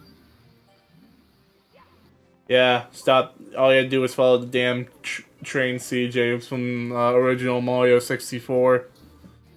Yeah. Oh my All god. you had to do was follow the damn train, Waluigi.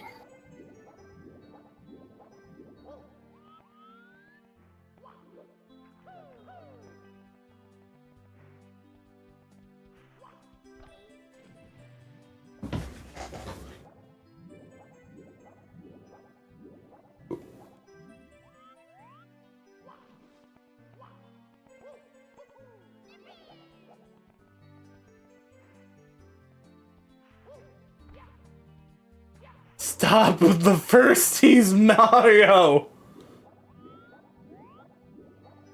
Dude, I'm gonna fucking start keeping track, dude. Why did Wario sound so serious? Because he wanted you to follow the damn train!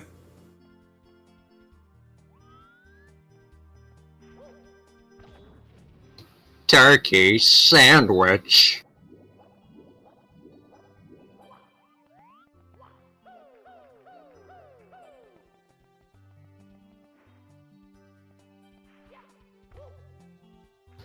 He meant business. It was for their lives, yeah.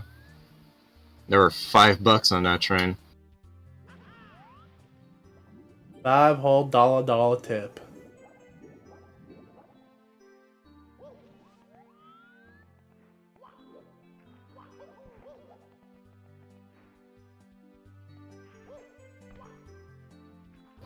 Have a rotten day.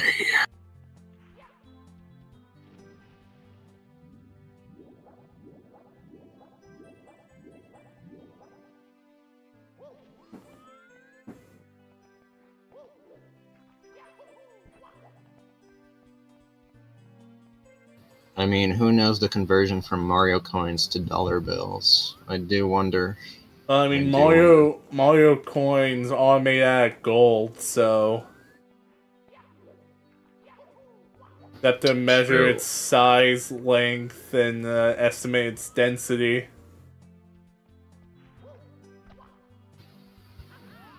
They're all hollow.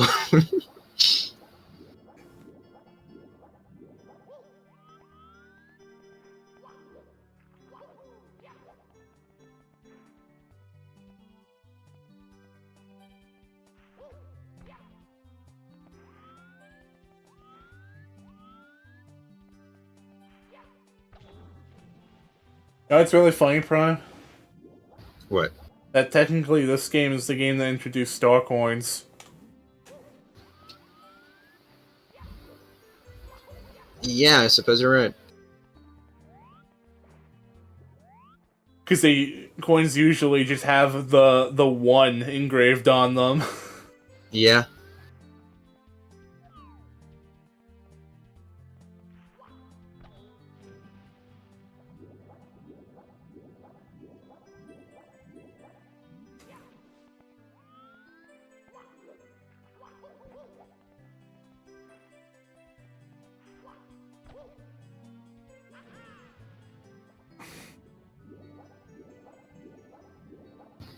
That's the way the coins sound. I wouldn't be surprised if they were hollow. Yeah, true.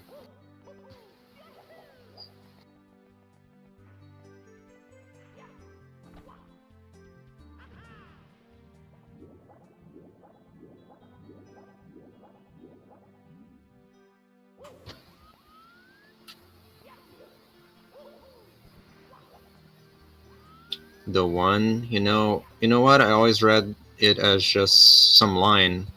Yeah, it does.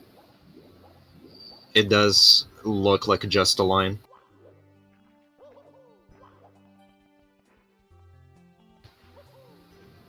I never really thought much about it either. I mean, it probably is just a line because it's on all coins. Even in modern day, red coins still have the line. Those are valued at 2 coins. True. Now I'm curious, are they valued at 2 coins in the fucking 2D games?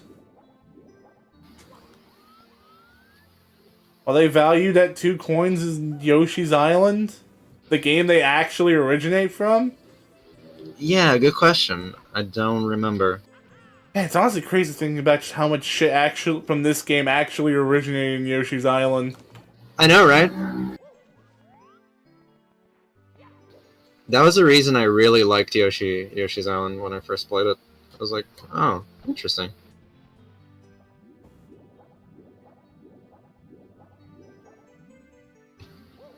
Powerful Mario, the like complete version of the theme, also in Yoshi's Island. Yeah. The ground pound originated in Yoshi's Island. Mario himself originated in Yoshi's Island. Yeah, in a very roundabout way, yeah.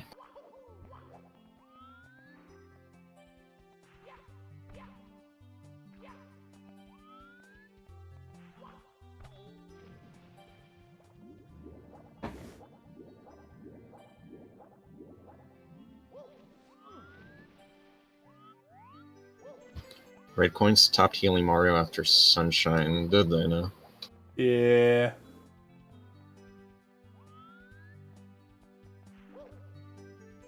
I don't know, dude. I mean, like, you could buy a super mushroom for only 10 coins. You can't buy a mushroom in real life for only 10 cents. True. Mario would be like, you know who else debuted in Yoshi's Island? My mom! I mean, yeah. Yeah, true. Well, retroactively, no. Mm. You guys remember Yoshi's New Island retcons the original game's ending? True.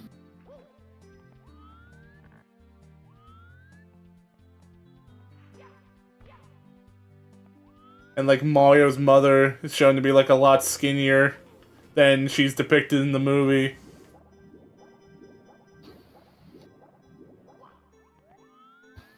I guess because she didn't have the stressful New York life.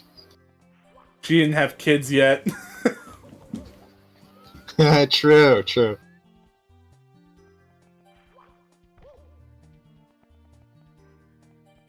More like Yoshi's Kazoo Island. Yeah.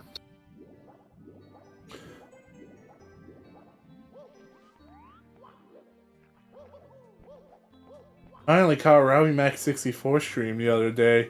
He spent 5 hours trying to make a simple fucking wall kick, hold back, grab ledge jump. Great entertainer he is.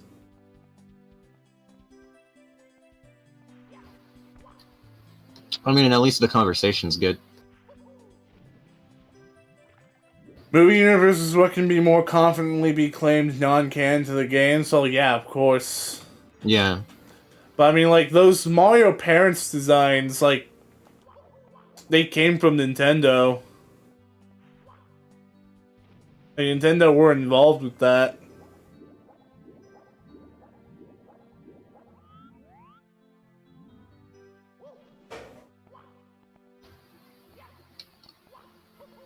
The only two currencies that have any value are time and trust. Says the broke person.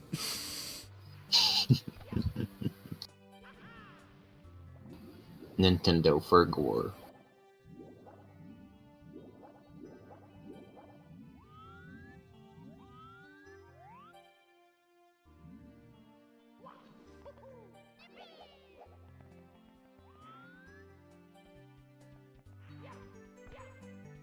Dude, enough with the firsties! I can't do this shit, man! Mario, get your shit together, bro. You got to know these firsties are only wasting your flippin' time. Do. Do-do-do-do-do-do. Just let it go Mario. And just use the poles, bro.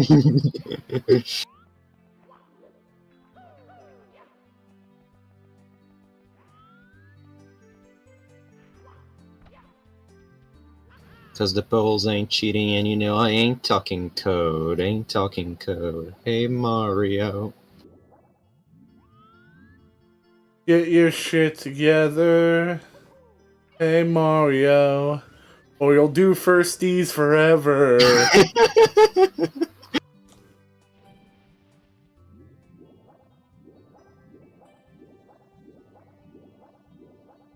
Melody transitions into on Battlefield. Dude, I'm definitely getting claimed for how long I've spent here. This whole conversation's gonna get muted. Damn. I mean, I'll just download the VOD before I do like I always do, but I gotta start like uploading them somewhere else because it can take up too much room. But I have to download every like 8-hour stream just because one segment got claimed. Yeah. I gotta start like putting like get an extension so I can put chat on Discord so that like that will get preserved too. I mean, no, not Discord. On stream so that gets preserved too. Yeah. I did something like that when I was using what was it? What was that site I was using to stream on both YouTube and Twitch at the same time? I forgot. I forget the name of it.